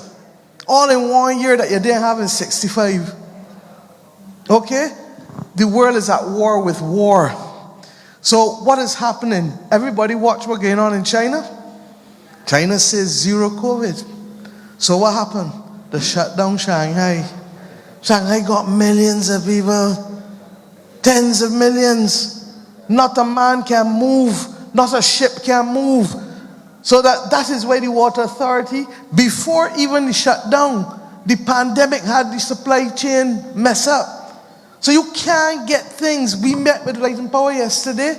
Light and Power is having difficulty being able to secure certain things in its supply chain. It's not critical yet, But it can become critical if somebody go and knock down transformers and we ain't got no transformers to replace. That is what is happening in today's world. And I want to talk the country through it just as we talk the country through COVID. Because if we don't understand where we are, then we're going to start to have unrealistic expectations. Now, with respect to water, even with that, the Deputy Prime Minister is already talking to them, because if before you used to be able to keep 6 nails and 2 hammers and 3 jacks in storage, you now got to double up or treble up, because you don't know when next you're going to be able to get the supplies that you need. And that's from pipe to fittings. Mr. Boyce there, he will have to tell me all the fancy things that they need to do, all the things that Mr. Leslie want them to do. That's our reality. So the government, for the first time, we spent $30 million and $35 million on the Water Authority, because we understand that unless we subsidize it from central government, we cannot get ahead of the problem. But by the same token, what we're doing is trying to play catch up. Because before you went and spent all that money, $60-something million in a building, you should have spent the money in water pipes and distribution. And we're catching up. We're catching up. You go into the bell yard, and the first thing I was confronted with, a whole bunch of meter boxes just strewn down there like if it's a garbage dump. Not true? Right, all of those things. And all I'm saying to us now, look, we're going to make it through this crisis, believe you me. But when you got pressure and the wicket sticky and the ball spinning, you got to play a different shot than when the ball just coming straight. You understand? And that is what I want Barbadians to understand. And my saying it once is not going to make everybody understand. So you're going to hear me repeat it and repeat it. You're going to hear Dale repeat it. You're going to hear Santia repeat it. You're going to hear Dwight and Charles and Davis, all of us. Because the one thing we know, when last the world was at war, the older people in this crowd would tell you about big grain rice. How much young people know about big grain rice? You know what big grain rice is? You know what big grain rice is? Well, sweet potato. Because you couldn't import no rice. You couldn't get no rice. So that is why the Minister of Agriculture there in the back, and that is why the AG told you, give me a chance, please.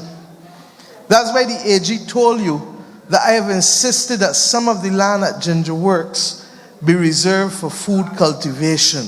Because drunk or sober, drink water, get food, and mind your business. You understand?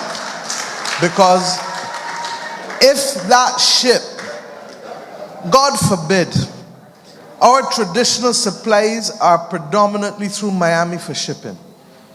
If Miami gets hit with 1 or 2 hurricanes, which has happened before, and the hurricanes come in worser and faster than before, and that ship does not come in with the supplies for the food, we still have to be able to feed ourselves. And that is why we're talking. Tomorrow I leave with the Minister of Agriculture to go to Guyana, because we have, for the first time in post-independence history, a major agricultural investment conference for the Caribbean, bringing together investors and producers so we can reduce our import bill in this region.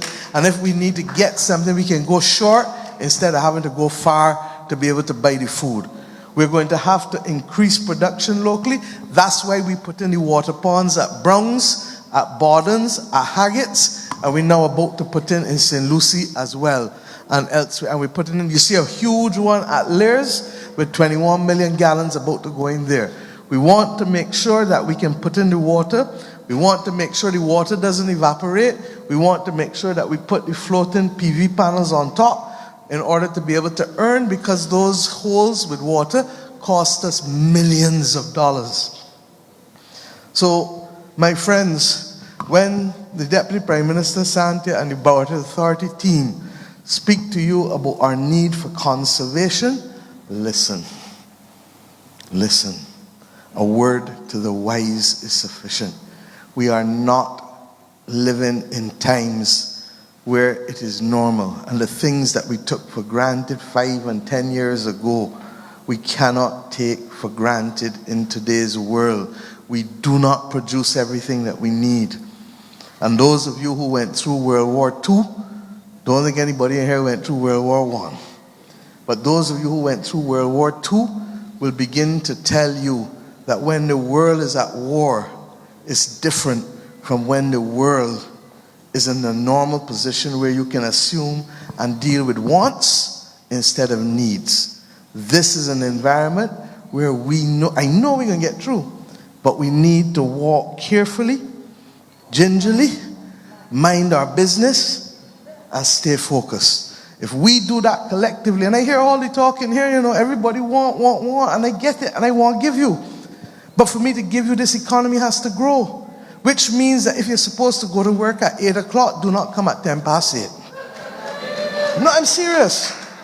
And if you're supposed to give X amount, then give X plus Y. Pretend, when you're exercising and you're pushing yourself, and yesterday you do 30 minutes, and you do a mile and a half in 30 minutes, and tomorrow you need to do that mile and a half in another 25 minutes by next week or whatever.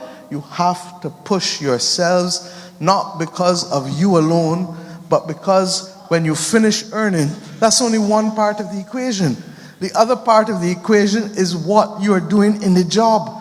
Because if the job is not making a profit, or if the job is not being efficient, or if the job is not serving people, then it means that we're falling down. And then it means that we don't have the money to do the things that we want to do. And I don't need to tell you that, because this country went through horrors between 2008 and 2018. To pick up a country that had less than 4 weeks import cover. In other words, if something happened to us, you only had money to buy what you need for 4 weeks. And the first thing that happened to you is that 2 weeks after that, you had to pay out 100 million, so you're left with 3 weeks. And we built that from 3 weeks import cover to what it is today at 37 weeks. Okay? Now, some may say that some of it is borrowed. But tell me who, as a mother, ain't went to the shop and trust goods to feed the family? Huh? Tell me who didn't do that. But the conversation I want us to have, parish by parish, and in every environment, is that each one of us must do more to push harder to keep this country safe. And I'm saying that from my heart. I'm saying it to young people. I'm saying it to old people. I'm saying it to men.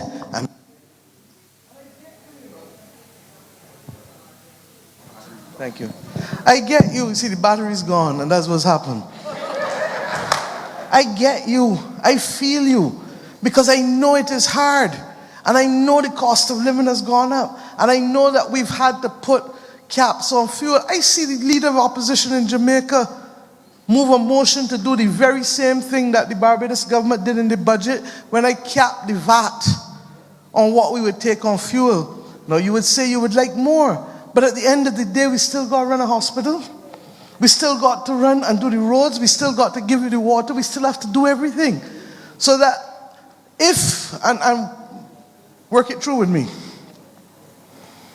if you're spending $200 a week in groceries and the cost of living gone up by 17%, okay, let's say 20% for ease, that is $40 extra a week, correct?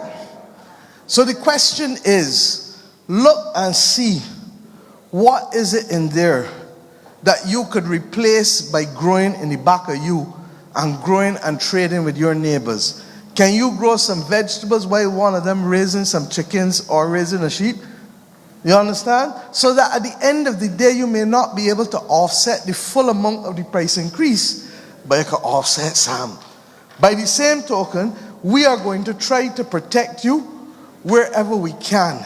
And we know that when summer come again, the children home, the children going to want enough food, the children going to be humbugging you.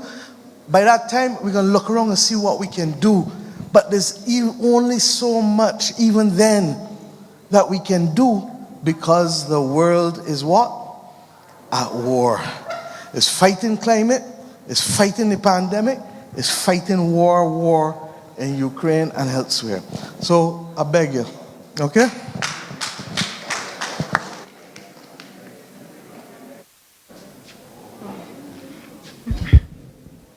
Good night, everyone. Prime Minister, everyone. My name is Faith Holder. I am 18 years old. And I attend the University of the West Indies, KFL. And I stand here not only for me, but for 13 of my other colleagues who are in the Human Nutrition and Dietetics program, the Bachelor's of Science at KFL. And before I go into the matter, I just want to say that this program is a very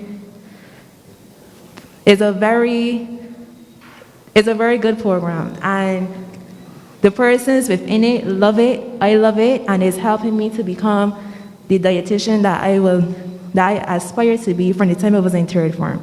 However, last year, when this program came about, we applied and we asked questions, and in 2018, when the government said that they are sponsoring all undergraduate programs for all Barbadian students. Yes. Having heard that, we contacted our MPs in January.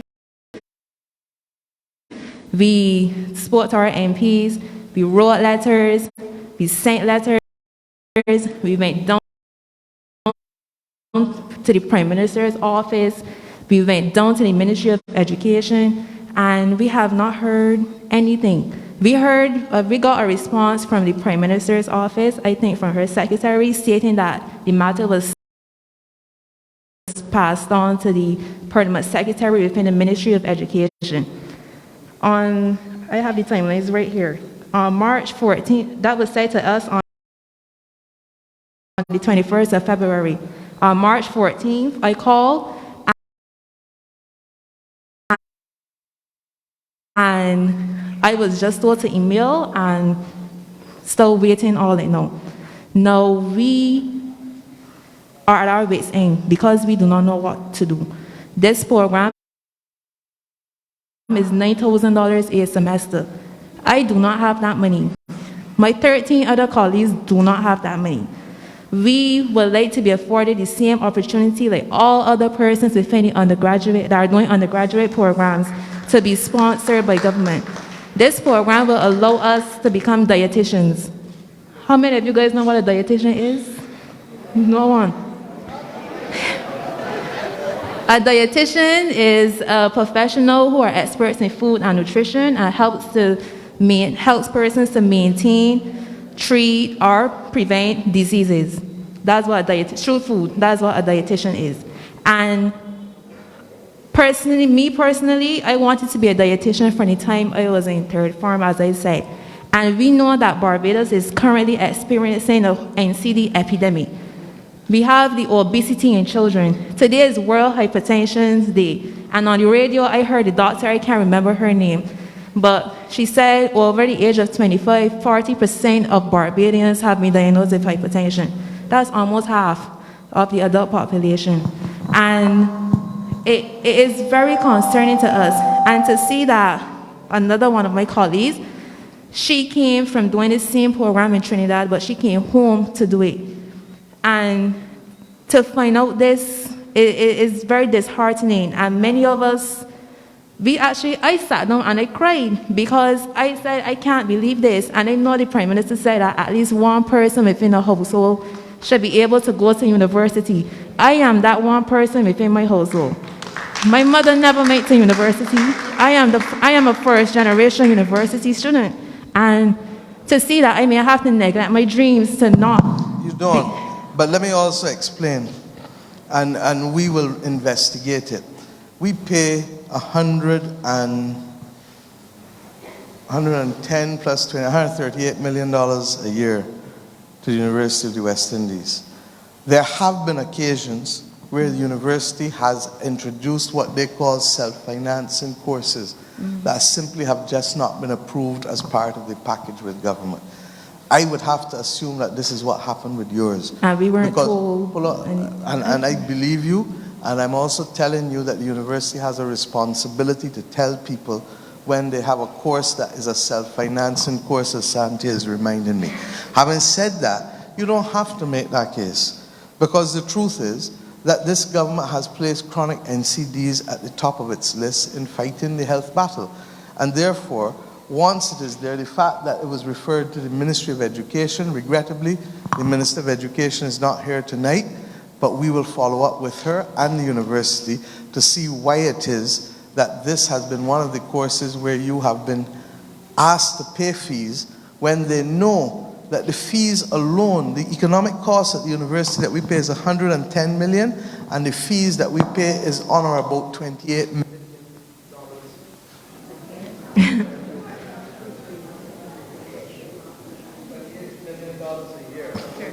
Bottom line, that if there, how many you say in the class? There's 14. 14 times 9, 114 minus 9,000, that's 131,000.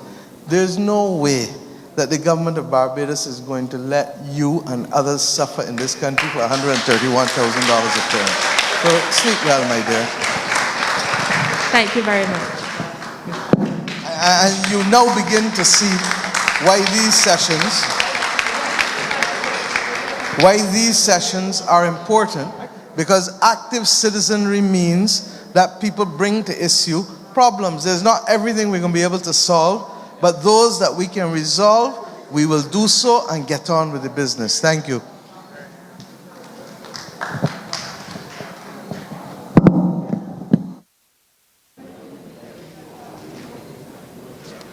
Good evening, everyone.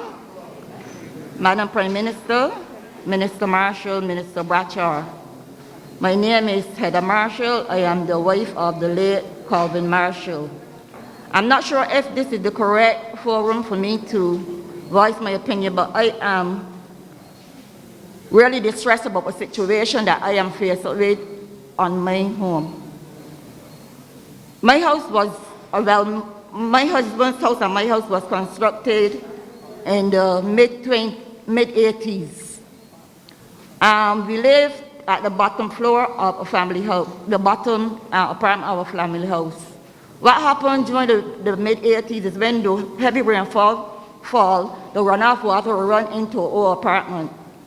My husband would have written a letter to NTW, and he would have had a gutter and a receiving wall constructed at the side of the house, which would take the water from the house onto the gully to the back.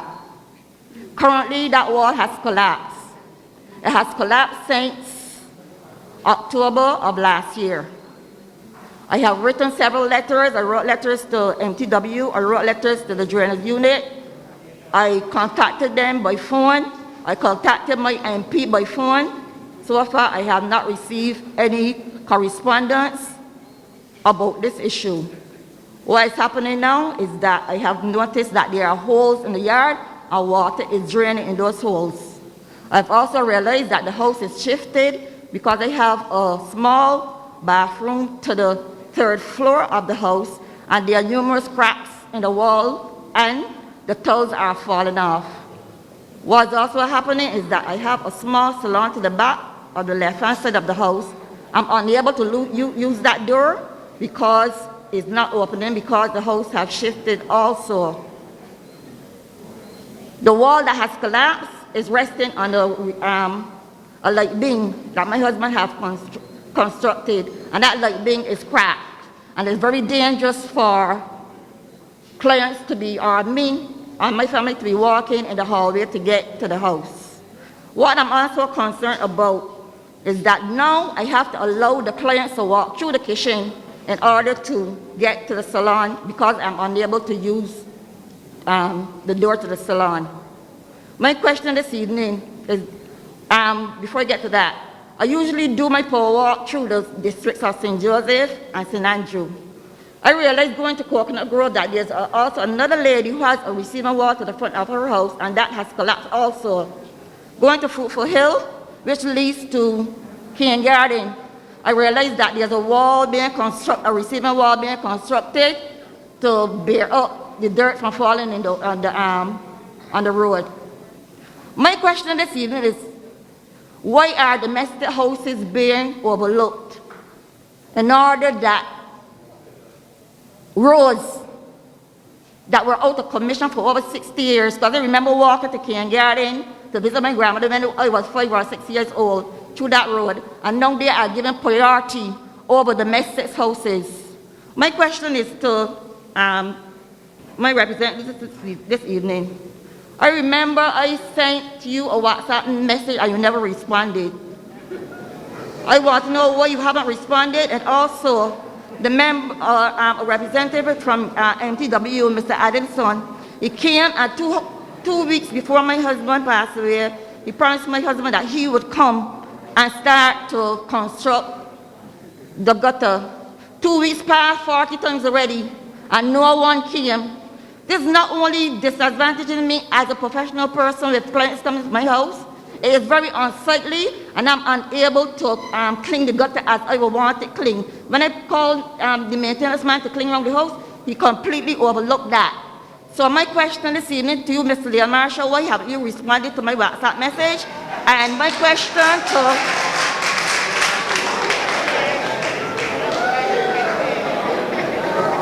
I don't know if there's anyone here to address it from the MTW. I don't know if there's a Mr. Addison here, because when he came, I was not at home, so I don't know what it looks like. I don't know if he's here that he could address this. I remember when I was a young married woman, my husband would leave me at home for hours and come, go to the politician to canvass, to make sure that this government remained in power, the government that he thought was the best government in power. I want to know why at this time that I am being disadvantaged after my husband would have spent so much time, making sure that this government remained in power. Thank you very much. Thank you, Mrs. Marshall. Let me say that I'm looking at my phone, and the last message that I see related to the number of attendees at your husband's funeral. And your husband was very close to me. So I apologize if you sent me a message I didn't respond to, but we communicated certainly at that time. I don't think it would be fair to say that there's any concentration on dealing with drainage in relation to roads, over drainage in relation to houses. Certainly from my dealings with MTW, MTW has always understood that both things have to go hand in hand, both the preservation of people's personal investments, that is their houses, but also the roads and so on that we all rely on to communicate and to move around. I will give you the assurance, MTW is here. I'll have a discussion with Mr. Patrick as soon as this meeting is over, so that perhaps we could find a way to address what the situation is, all right?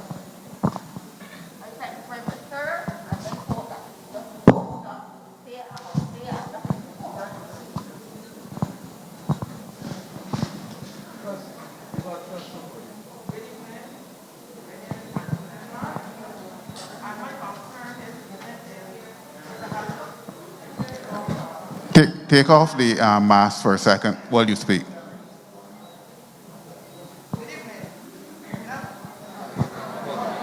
Just hold on, the technician come to the mic. Hold on.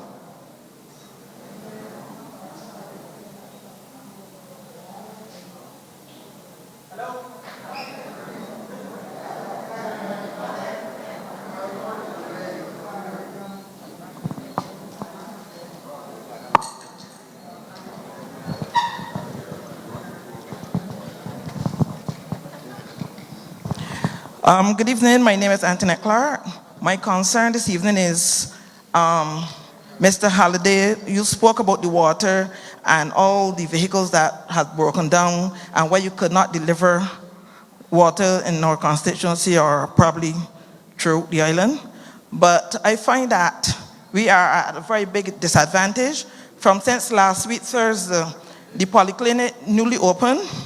We have approximately six water tanks up there, and it so happened that all 6 were empty from last week, Thursday. And it is a difficulty because some persons had to go to Queen's Park.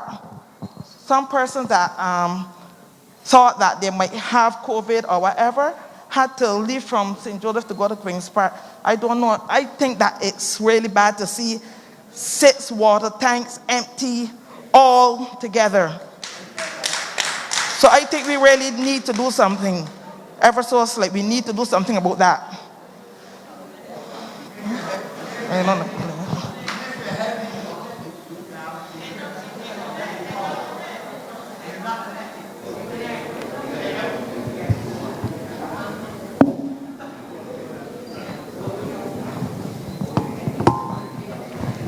Ma'am, I just want to tell you, I totally agree with you. If the 6 tanks are empty, then we need to have it addressed. There's no question about it.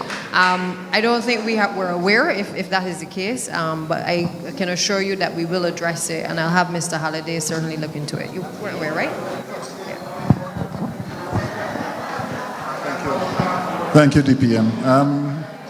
Where's the young lady? Sorry. Okay. We have had some challenges, truth be told. When we were referring to trucks or vehicles that were broken down, these were not the tankers. So the tanker service is still intact and should be delivering. If you're referring to the community tanks that are next to the polyclinic, we're in the habit of filling those on schedule. If you're referring to the... Are you hearing me? I'm sorry? Right, so the tanks at the polyclinic, they will normally call us to let us know if they're running low, and we will respond. But being what you're saying, given what you're saying, we're going to have to make sure that we check them on a routine basis regardless. Now, the last 4 or 5 days have been a little taxing, and we can only apologize, but from tomorrow you're going to see a big difference, I can assure you. So, what you're telling me in terms of the tanker service, I can promise you we'll check on it, and we're going to make sure that we resolve that so that you will not see that happening again. But I do appreciate you raising this to our attention. Thank you. Before you speak, Tricia, Antoinette, let me just say that the truth is the 6 tanks, go ahead, the 6 tanks that are at the clinic are really an emergency supply. The problem is that the clinic was built and the water main has not up to now been connected to the clinic. So I can tell you that last week the project unit was working on the site, doing trenching and so on, so that the main will actually be connected, because those tanks should really be filled by the water coming into the main, filling the tanks, and then going into the clinic. I've seen Water Authority trucks there. In fact, on the 26th, when the Prime Minister and I were there, Water Authority tanker was actually filling it. But obviously, it is unforgivable that we've just built a brand new clinic and that these things are falling through the cracks. But I can tell you that I've been speaking to both Water Authority and the project unit at the Ministry of Health to try to get that resolved in the shortest possible time, and it is being worked. And if you go there, you will actually see the trenching work that has started, all right? Just wanted to make that clear. Before you, the next person speaks, could we just remember where we started, where everyone was more or less giving each person who speaks a chance to be heard, or at least we're getting a little restless. So let's try to tone it down for a little bit. Also, can I ask everyone to keep their questions or their commentary short? We did say we were going on until 8:30, and Prime Minister does have another appointment. So let's keep it rolling, but quickly, so that we can get as many people as possible. Thanks. Go ahead. Good evening. My name is Tricia Gill, and I wish to draw attention to what is not the Gold Coast of Barbados, but the East Coast of Barbados. We're cognizant of the fact that the problems that I'm going to talk about now would not have occurred overnight, and therefore the solution would not be an overnight solution as well. There is severe beach erosion occurring in Bathsheba, and I would like to know if it says that the CZMU, if it says that there is anything in the pipe work in terms of any type of mitigative measures that we could look to try to preserve what is left of the coastline, because We would appreciate that not only would the Josephines' lives be impacted, but also their livelihood. And as my vice chair for the DEO also highlighted, I'm also a member, and I wish to speak about the fact that we only have one category, one shelter, and that is the library at Tamron Hall, and you would appreciate that. It is a small library because it's in the country, and that is only going to be able to house 35 persons. Along with housing those 35 persons, we have to be aware as well that there are shelves that would be in the area, and therefore, in terms of being comfortable, it would pose some challenges. We wanted to know if it is that it would be possible, if it is we can have one of these schools being redesignated as a Category 1 shelter. I know that there are conditions that the schools have to meet, or the infrastructure has to meet, to be designated as a Category 1 shelter. Again, we do not expect that these problems will be solved overnight or that it would be ready.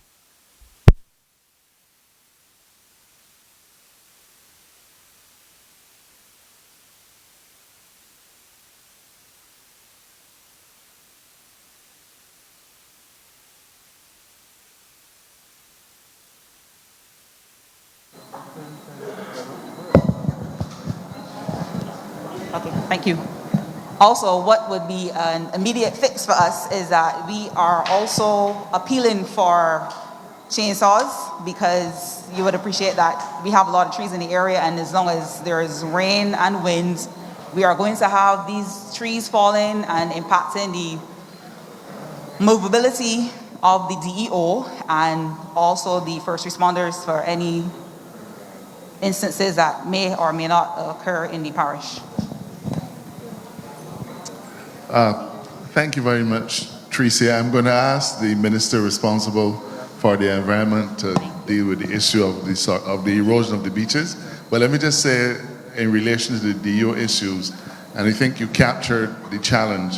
In order to be classified as a Category 1 shelter, the engineers at the Ministry of Public Works have to certify that the particular building is going to be able to withstand a particular magnitude of hurricane. So while we do have we have schools and so on and other facilities in the constituency of St. Joseph, but we're not able to retrofit them just for that purpose. We, in our discussions on the need for a Category 1 shelter, it was during 2019 that we actually made the decision to have the library investigated and to make sure that we at least have that. I agree that we have to have more. In relation to supplies for the DEO, I'm happy to engage you on that, and I'll speak to the minister who's responsible for Home Affairs, Minister Abrams.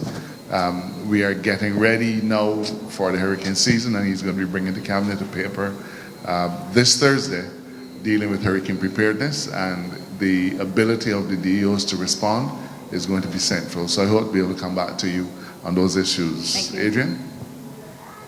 Prime Minister, Deputy Prime Minister, AG, and the young lady, I like yourself, I'm an unrepentant Josephine. My neighbor's stream was very shortly in part St. Joseph.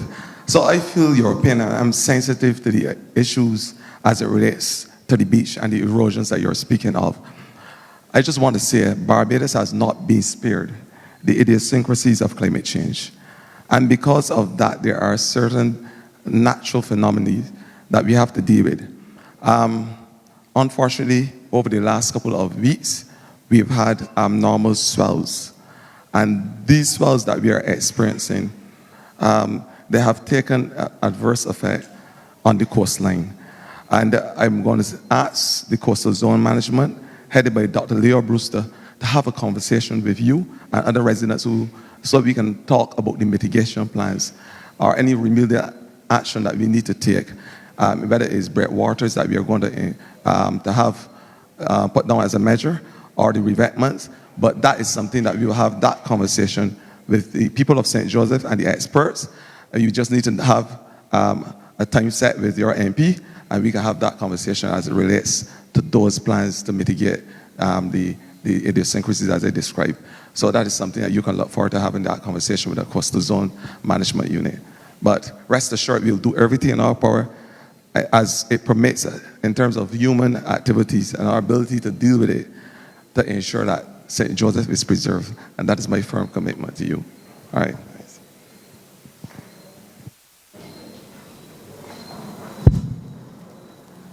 Hi, good evening, everyone. I'm Kellyanne Knight. Just two questions.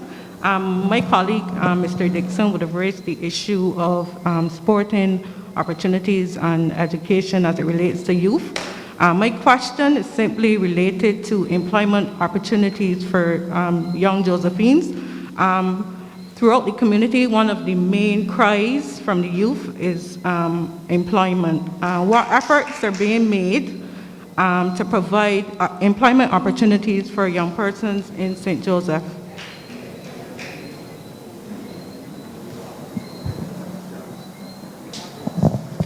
Do you want to give your second question at the same time? Sure. My second question is related to agriculture.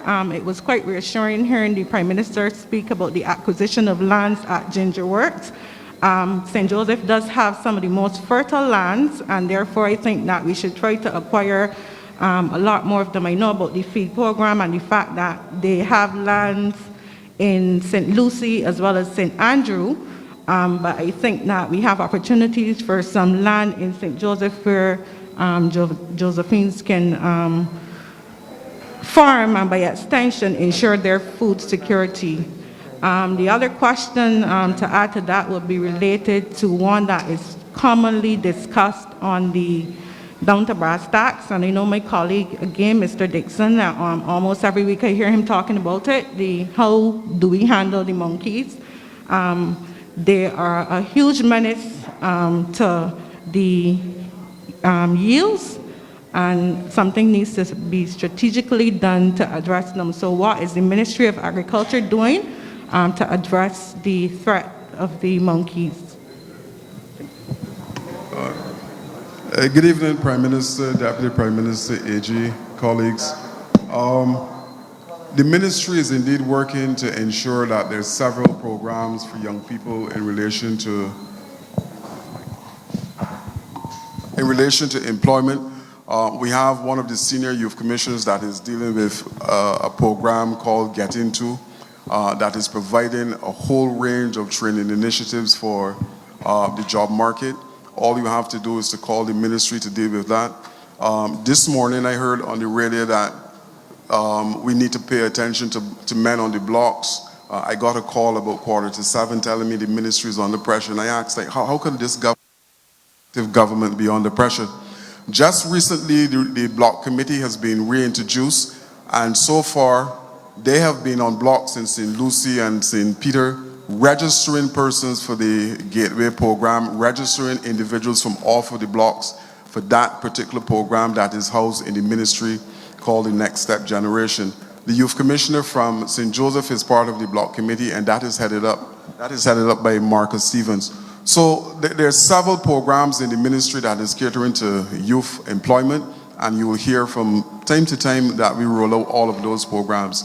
I will be brief, but we have a national monitoring mentorship program that is coming just now.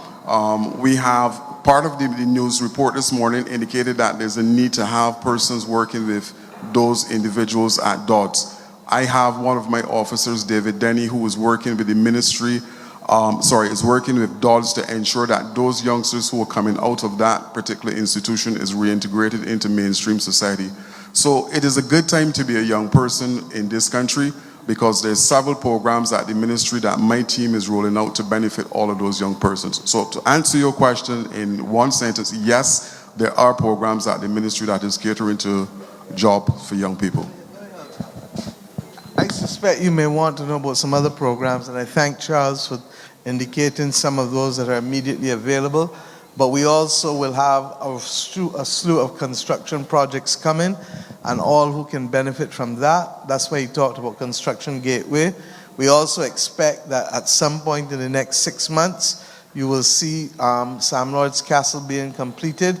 That is going to provide, well, it won't be called Sam Lord's Castle, but one of the properties at the old castle property is likely to be completed and having a phased opening from late in the year into the new year. And then, of course, we have the digitization project, where government has been digitizing records and also using people. And we're about to expand that significantly once we can get the warehouse that has to be completed so that we can start digitizing the Barbados archives. Barbados has the second largest transatlantic slave records in the entire world. And about 2 years ago, South Africa lost a lot of theirs, regrettably, to an accident.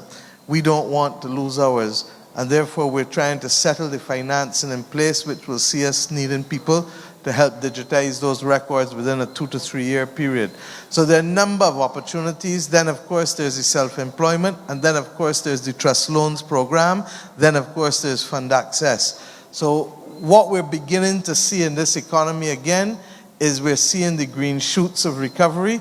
We're seeing people need people. Unemployment in the country is back down to 10.9%, basically where it was before COVID, but we don't want it there. That is still too high for us. So work with us, but what I will say is that I encourage young people to get skills, because without skills, you taking and playing Russian roulette and got to take what you get and get paid what you get.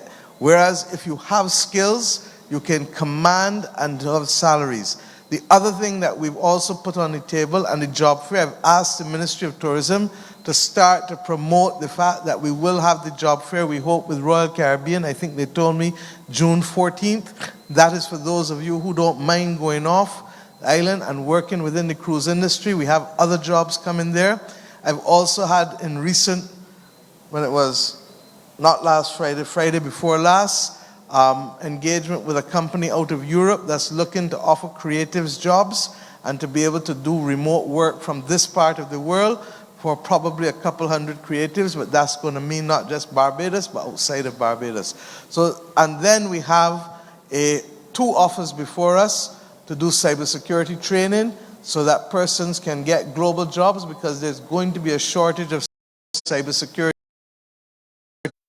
personnel across the world, but people can remain here and do remote work, and we're now looking to see how best we can fund that training in order to give people better opportunities for jobs. So my dear, we're early in the recovery stages, but I feel, as I told you, we're going to make it, but we also have to moderate our expectations and to recognize that all of us has to do the best that we can do to prepare ourselves for the opportunities that will come our way. Thank you. And now you want to speak quickly on the agriculture, and on the monkeys, I will ask him to speak to you privately. And I urge prime ministerial intervention on that, and he will tell you why.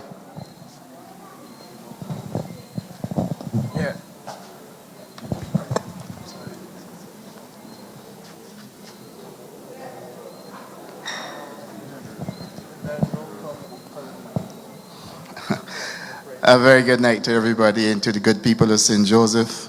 It's a pleasure to be up here with you. I recognize that there are some challenges that people are facing in terms of crop production, with the scarcity of water, availability of land.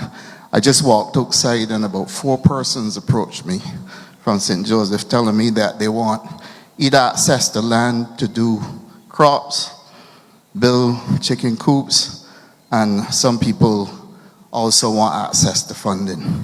I want to say to all of you that we have a whole suite of support in the Ministry of Agriculture. One, we have the Agriculture Development Fund. It has 3 main planks.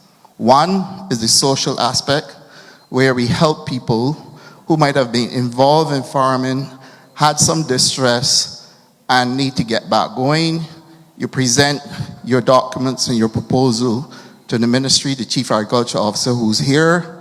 She will go through them, make the recommendations to the Enterprise Growth Fund, and we help to get you going. If you have a major project, a project that takes large amounts of financing, once you've submitted your proposal, it looks like a project that we feel will work. The Chief Agriculture Officer goes through, she brings the recommendations to me, I sign off, it goes to Enterprise Growth Fund. You can get funding. So there is access to funding through the Agriculture Development Fund. In terms of land, if you need land, Barbados Agriculture Development Marketing Corporation, BADMC. They are working currently with farmers in what is called the Farmers Empowerment and Enfranchisement Drive, or the FEED program that you all may know it as. And what we are doing there is that we are setting up to quickly get people who already have experience in farming onto land, helping them with the tanks if there's no water, so that they can get access to water.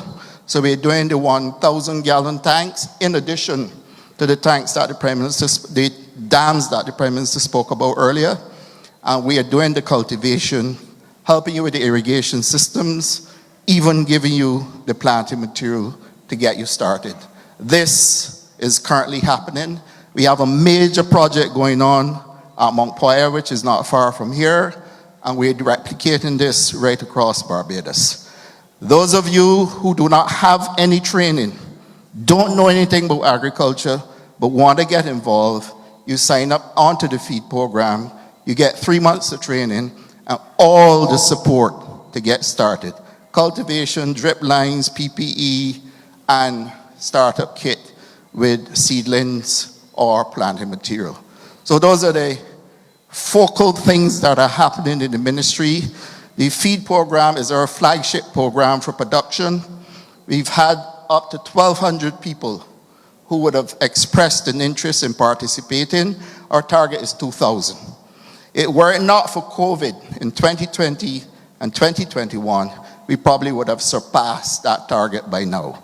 But just like everybody else, my staff had COVID, the extension officers, everybody else were impacted by COVID.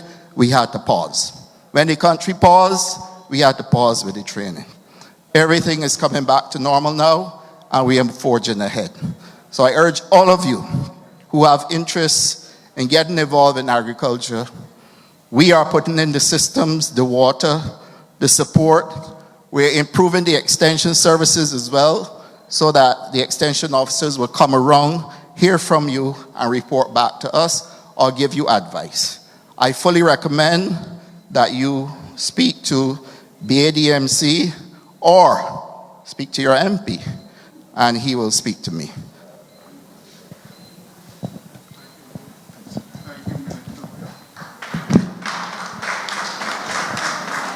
Thank you very much, Minister Ware. All right, we are at the 8:30 point. There are two persons ahead of the mic, so we'll take both of you one after the other, and then we will take the three of you, but all three questions at the same time, and then we'll let the appropriate persons respond. So try to keep it as short as possible. Good night, everybody. Good night, Prime Minister, Deputy Prime Minister, AG, Josephine. Good night. I had a few questions, but I'm down to one. Before I ask that question, though, I must say that for years, I referred to St. Joseph as the stepchild of Barbados. And I was an unhappy Josephine. Now, I am content. And I am sure that I will be happy in the next, 3 years? I'm hoping. But I am content. All right, so let me say that. And I also want to congratulate the Prime Minister for championing the climate change agenda.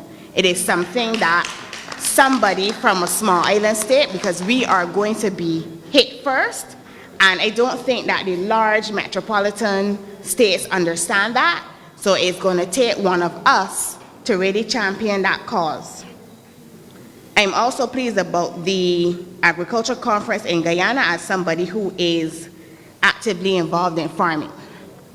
But my real question has to do with education, and it is not a St. Joseph issue. I think it is a Barbadian issue. I'm sorry that the current Minister of Education is not here. I'm hoping that the immediate past minister will be able to shed some light on the issue.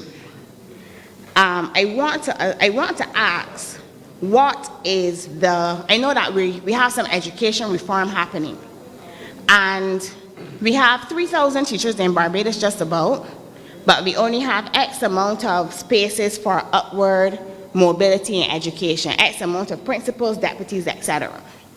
And what happens is that you work in a system, you get these qualifications, 15 years, 20 years, 25 years, there's nowhere to go, and you get a little bitter, and you get a little like crabs in a barrel, like, and this body ahead of me and that thing. So I'm wondering, is there any plan to put, more higher positions in education? You would understand that the education system is changing. We have new challenges, we have new subjects coming on. When I was at school, we didn't have animation and game design, we didn't have green engineering, we didn't have design, logistics, and environmental science and PE as an actual physical written subject and not games. So how can we have the same amount of education officers that we had 20, 30 years ago? One, are we going to get more education officers? Two, what about the master teachers that you said were going to come? And 2 master teachers is not enough. We would like at least 10, and when are they coming? 3, my last thing, 3. In Jamaica, a school has 2 deputy principals, or vice principals as they call them. One that deals with discipline, and one that deals with curriculum. I could be a deputy, but I don't want to deal with discipline. I don't want to deal with fights. I don't want to call your mother. I don't want to talk about put down your hem, take out that hair, your socks, your pants, your skirt. I don't want to do that. I want to deal with curriculum. I want to develop how students learn and getting better exam results and building a positive learning environment and the fixed mindset and the growth mindset. I want to deal with that. But there's no scope for persons like me because a deputy gets bogged down with calling your mother, who fight, you come school late, all of that. So that's my question about education and not a St. Joseph matter. I hope that somebody can help me. Thank you. Okay, we'll break from the rule and because of the in-depth nature of that question, and let the Deputy Prime Minister answer. Yeah, thanks, Roy. Just to say to you, ma'am, I think once a Minister of Education, always a Minister of Education. But good questions. And you started by talking about education reform, and that is, that's been our buzzword, but it's also what we have started. Certainly, when I was Minister of Education, we started the process of rolling out the education reform. Again, reform is not something that is just about the common entrance examination. It was about reform in relation to our teachers, in relation to training, in relation to opportunities, not just here but outside. It was in relation to master teachers. And just to say to you, before I left office, the paper was actually signed off on for the master teachers. I believe that COVID would obviously have prevented us from putting that into motion. But I suspect that Minister McConney will certainly pick that up, and hopefully that will be able to come to Cabinet shortly. In terms of the reforms going forward, those are all of the things that we have to look at in terms of our curriculum. Looking at specialist teachers, because in a lot of cases there are people, as you said, who do not want to do everything. They don't want to be general teachers.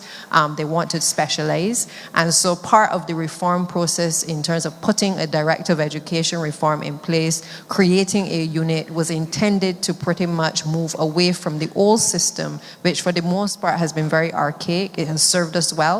But the truth is that when we think of future jobs, for instance, we had to, from the outset, when Prime Minister created the ministry, as you know, we spoke about Ministry of Education, Technological and Vocational Training. At that time, we did not have even a dedicated education officer who was dealing with the technical and vocational subjects. Today, I can say we have that person. And that person is working not just with the secondary schools, but also working with the primary schools and working with the tertiary institutions. And that is the type of reform that has to come, where you are not seeing technical and vocational subjects, for instance, as though it is the stepchild, like how y'all say St. Joseph has been. It's no longer the stepchild of education, but rather it is integrated into the mainstream curriculum, so children who are interested in the skills areas have the opportunity to be able to participate and make decisions from early. Children who are interested in the creative arts don't have to wait to do this as a side thing, but that our system and or the way we speak about these subjects is about giving everybody the opportunity community, regardless of their ability, regardless of their talent, an opportunity to be able to have a piece or a part to play within the educational landscape. So we've started the process, to answer your question in short. We've started the process. A number of those reforms are coming, and I have no doubt that Minister McConney will certainly continue what I have started as well, and what Prime Minister would have laid the foundation for both of us to do. Thank you. Thank you. Good evening. Hi, my name is Teddy Allen. I live down in Cleavers Hill, down in Bathsheba. I come here tonight because I notice there's a sub-interest here in youth development and youth empowerment. So that's what brings me here as a representative to present the case that's been demanded by the youth in Bathsheba. Now, earlier we heard the Prime Minister tell us to look at the distinction between a want and a need. Out of respect for everything that everyone spoke about here, this is a total want. This is not a need, right? So I want to be clear about that. But it's a want on something I want to give you, not a want on something I want from you. So let me explain what we're trying to do. The youth in Bathsheba, we used to go to the skate park a lot in Wilde. It's been a huge success. It's transformed a couple kids in the neighborhood, but it's very difficult to get there. If I'm not driving the kids there, there's maybe one or two other people that could possibly drive there. So we wanted to build a professional quality half pipe in that area. And as a community, we've raised $22,000 to do this. $22,000 to build a professional quality concrete half pipe that would be one of a kind in Barbados. A concrete half pipe does not exist on this country. So we would allow it to exist in its first place, right? Now, this is a youth development project, totally funded, won't cost you 1 penny, won't cost anyone 1 penny. The money is in the account for the developer. And he says, just let me know. We can start building it next month, right? But I want to remind a couple things of what was said. Sporting is a real opportunity. This is a tangible opportunity that we have, right? Mr. Marshall said that. Mr. Marshall also said, we look for wholesome sporting activities. This represents a wholesome sporting activity, right?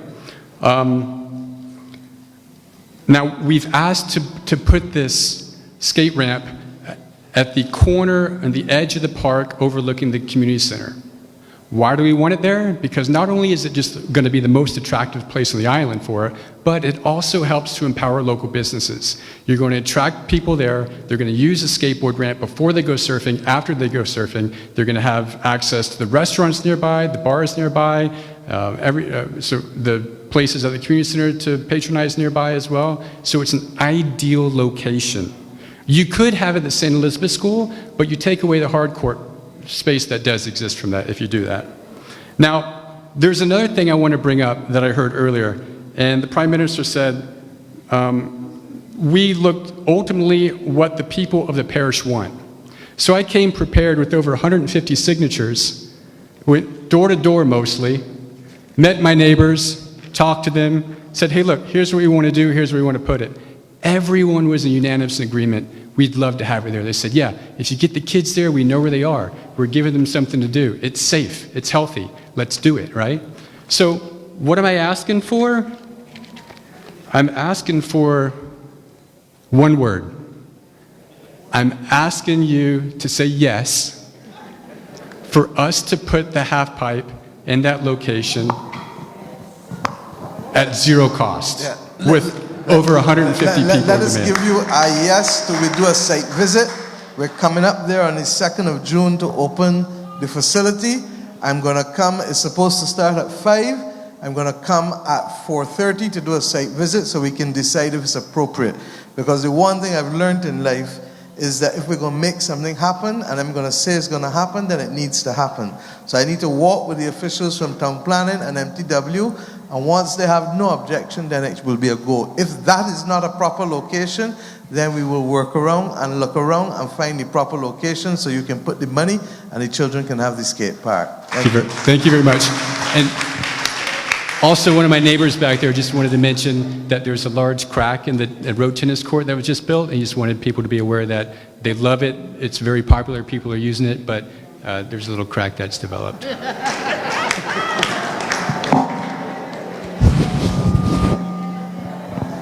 And we'll have the final question statement from the audience for tonight.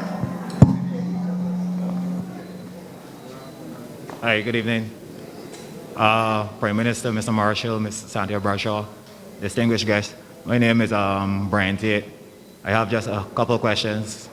And the Prime Minister and some of the members, they have already answered some of the questions as it relates to agriculture.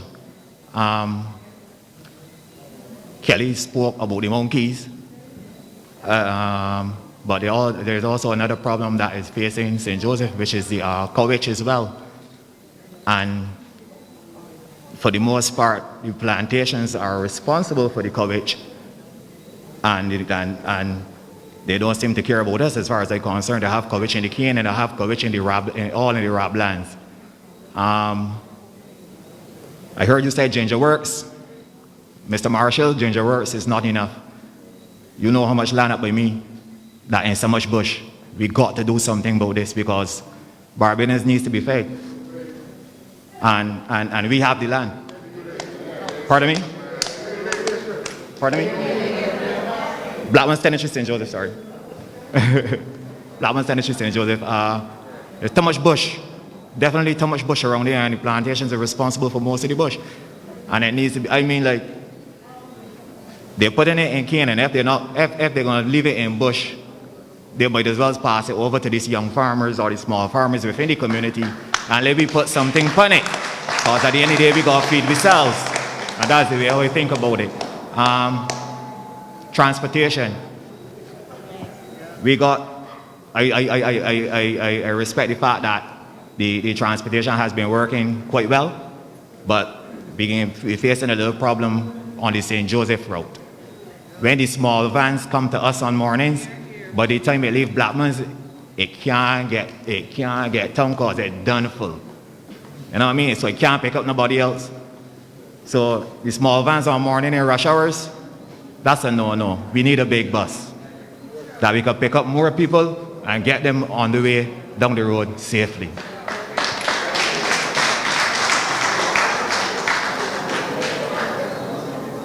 Thank you. Thank you, too. Thank you for the things. Santia has heard you with respect to the issue of the bus and with respect to the issue of the land. Indar will tell you that they're doing an audit for me of all land that is not in production. Because what we cannot necessarily, what we don't use in food and why we don't have a lot of water. You ever hear something called Aloes barbadiensis? They call that by accident. And then how many of you know the castor oil tree? Castor oil is now over a $1 billion industry globally. So that there are options that we can pursue, and the target that we are setting ourselves is to get as much land, sir, back into production as possible. And I've said to Indar, look, 30 years ago, the Barbados Agricultural Credit Trust was formed and the Barbados Agricultural Management Company, all to be able to deal with the indebted plantations that had owed the Barbados National Bank a whole set of money. To his credit, David Thompson took them together and put them and reformulated and put them in a way where the government took them over and was running some of them. And in some instances, some lands have gone back to people. In some instances, we still have possession of them. There's roughly about 1,900 acres under the BAMC that's not in production, largely because of water-related or other issues. We're going through it now, section by section by section, to see what may be appropriate either there to grow and where we can put in the additional water, because as I said, we have put money. How much money have we given you for the water ponds that we've done so far? Between Browns, Bordens, and Haggett? Almost 20 million in 3 ponds, so it's not a little bit of money. But as he said, we're using a combination of the ponds and the water tanks because we want as many people to get back into farming and production as possible. And where, as I said, we don't have the capacity to do food, we will do other crops that can earn to offset your expenditure with other things. So I'm happy. In my constituency on Saturday, at least 3 young men came to me once again. There is a renewed interest in agriculture in this country, and we genuinely believe, as we've said, if we move away strictly from a plantation model, if we start to infuse technology and capital into it, and we ensure that there should be nothing called a glut. And that's why Indar and I are going tomorrow to discuss also the construction of the Guyana-Barbados food terminal at Lears that will be able, hopefully, to accommodate, when we're finished, 45 container trucks. It will have the cold storage, it will have the pack house, it will have the storage, it will have the waxing machines, so that we can, if we can't use all that we're producing at the moment, we can store it. How many of you know that when you go to the supermarket, the onions you buy is 12-month-old onions?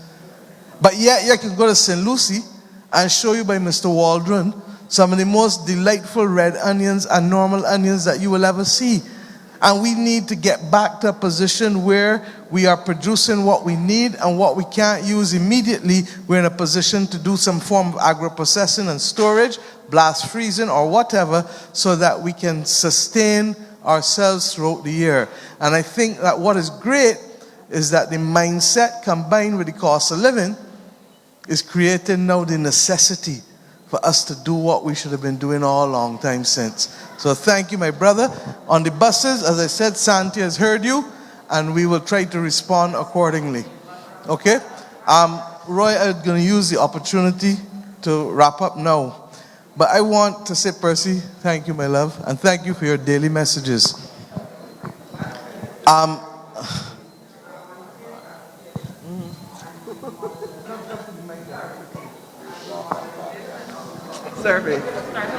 Sorry, the same transportation issue and the modernization of the public service in terms of working from home and flexible working arrangements. We in St. Joseph have had issue with transportation for years. I myself catch the 5 o'clock bus, I get work at 6:15. In some situations, who feels it knows it. Some of us have issues getting approval to work from home. Some of us having issues with getting flexible working arrangements. And I myself know, because I have been through it, so it's very passionate for me. So I think that people can take into consideration the fact where you come from, the bus situation, in terms of having to approve these things. I hear you. And let me say that the government is making some changes as of May 24th, 25th next week. And look, it's one thing to manage, and we're going to manage. But if we become so consumed with management, we can forget to reform. We cannot have a 20th century analog government in a 21st digital century. Okay?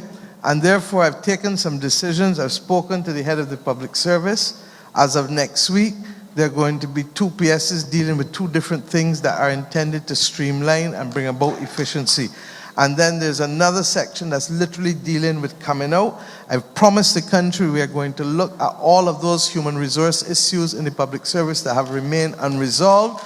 And therefore, we're going to have a dedicated framework both for regrading, for the issue of regrading, which is still, with the best will in the world, likely to take about 18 months to 2 years, because you're going through thousands of posts. But secondly, we need to establish the Public Service Appeal Board. We need to ensure that the flexi time, which we used good during COVID, but we need now to use it in a non-shutdown environment so that everybody understands how it can work. And then we need lieu days. This notion that if you want a day off, you gotta go and tell somebody you're sick or take a vacation day is foolishness.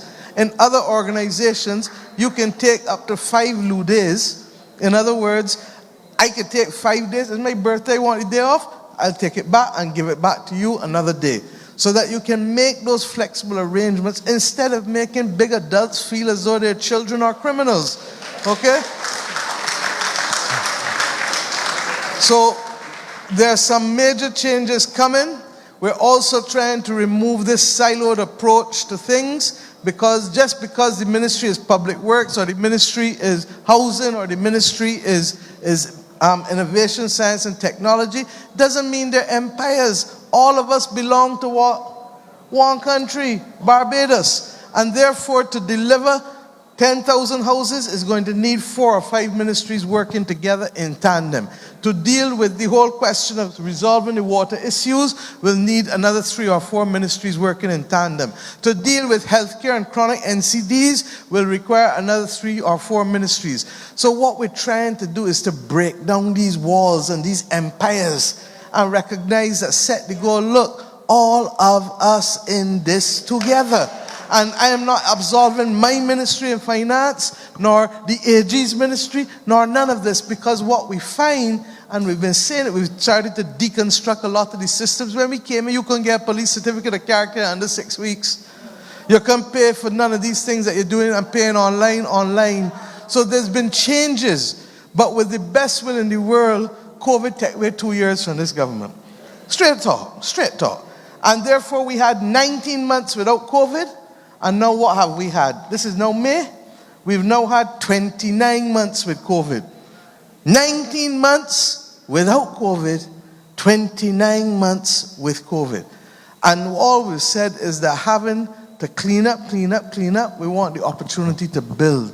But I'm speaking and I'm really saying to Bajans, we've got to do this together. If we can do this together, if we can establish a few things that we need to do to become world class. How many of you have heard of the citizenship module? It's the National Transformation Initiative. Just under 15,000 Bajans take it. Why? Because we need to begin to understand what are the things that we must do.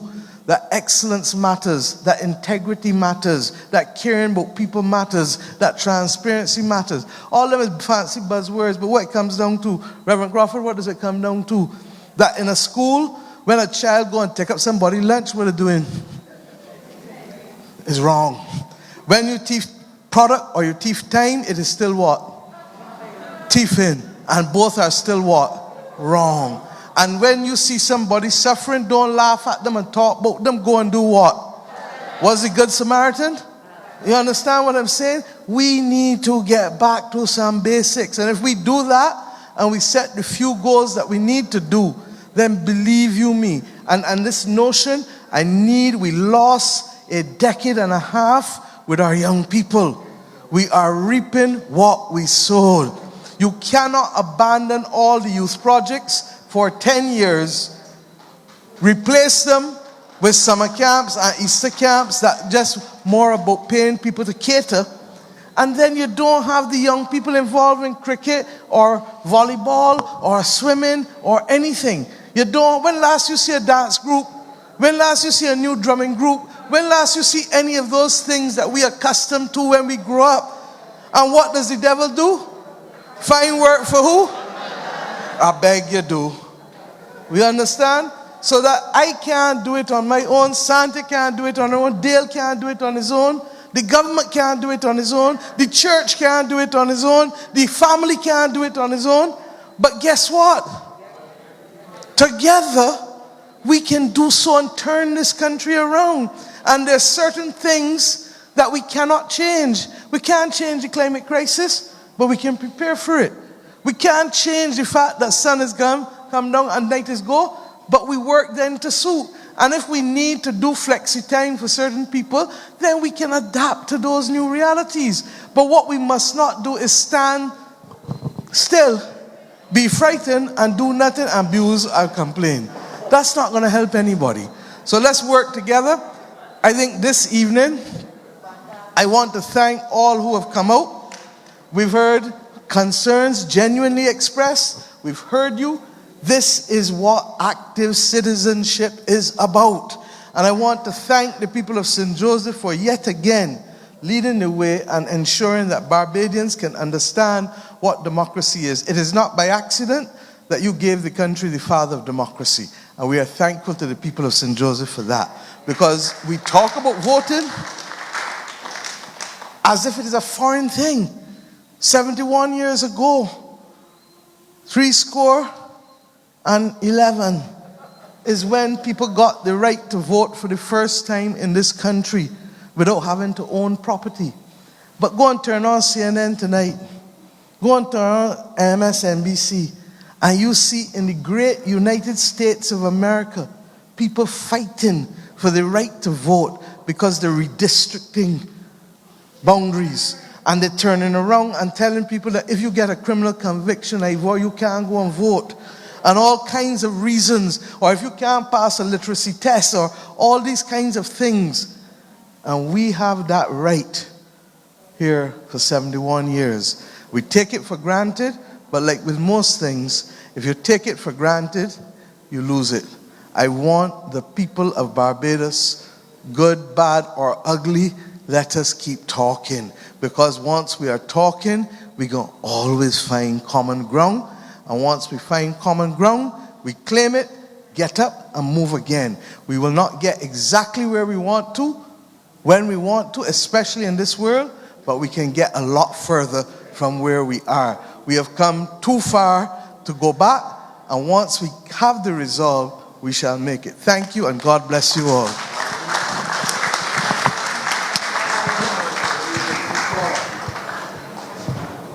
Thank you very much for those important words, Prime Minister.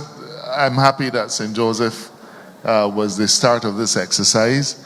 On behalf of the government side, let me thank all of you, all of my constituents who've come out. I know that there are a few of you who had some questions, who didn't get a chance to go to the mic, but I hope that some of the questions that were asked by other people were relevant to you. Our next stop will be St. John. No, that doesn't mean that you all get to go to St. John. We gotta leave that for the St. John people. But I have to say that I'm pleased that a number of individuals from other parts of Barbados have shown interest in what we've started here, and that you've taken the trouble to join us. Once again, thank you ever so much for joining us. Thank you for your support. To our large online audience, you've been great. Just remember that we need you to exercise a little bit of patience, because we can't do all of these things at the same time. But I guarantee you we'll get them done in good time. Good night. God bless you. Travel home safely.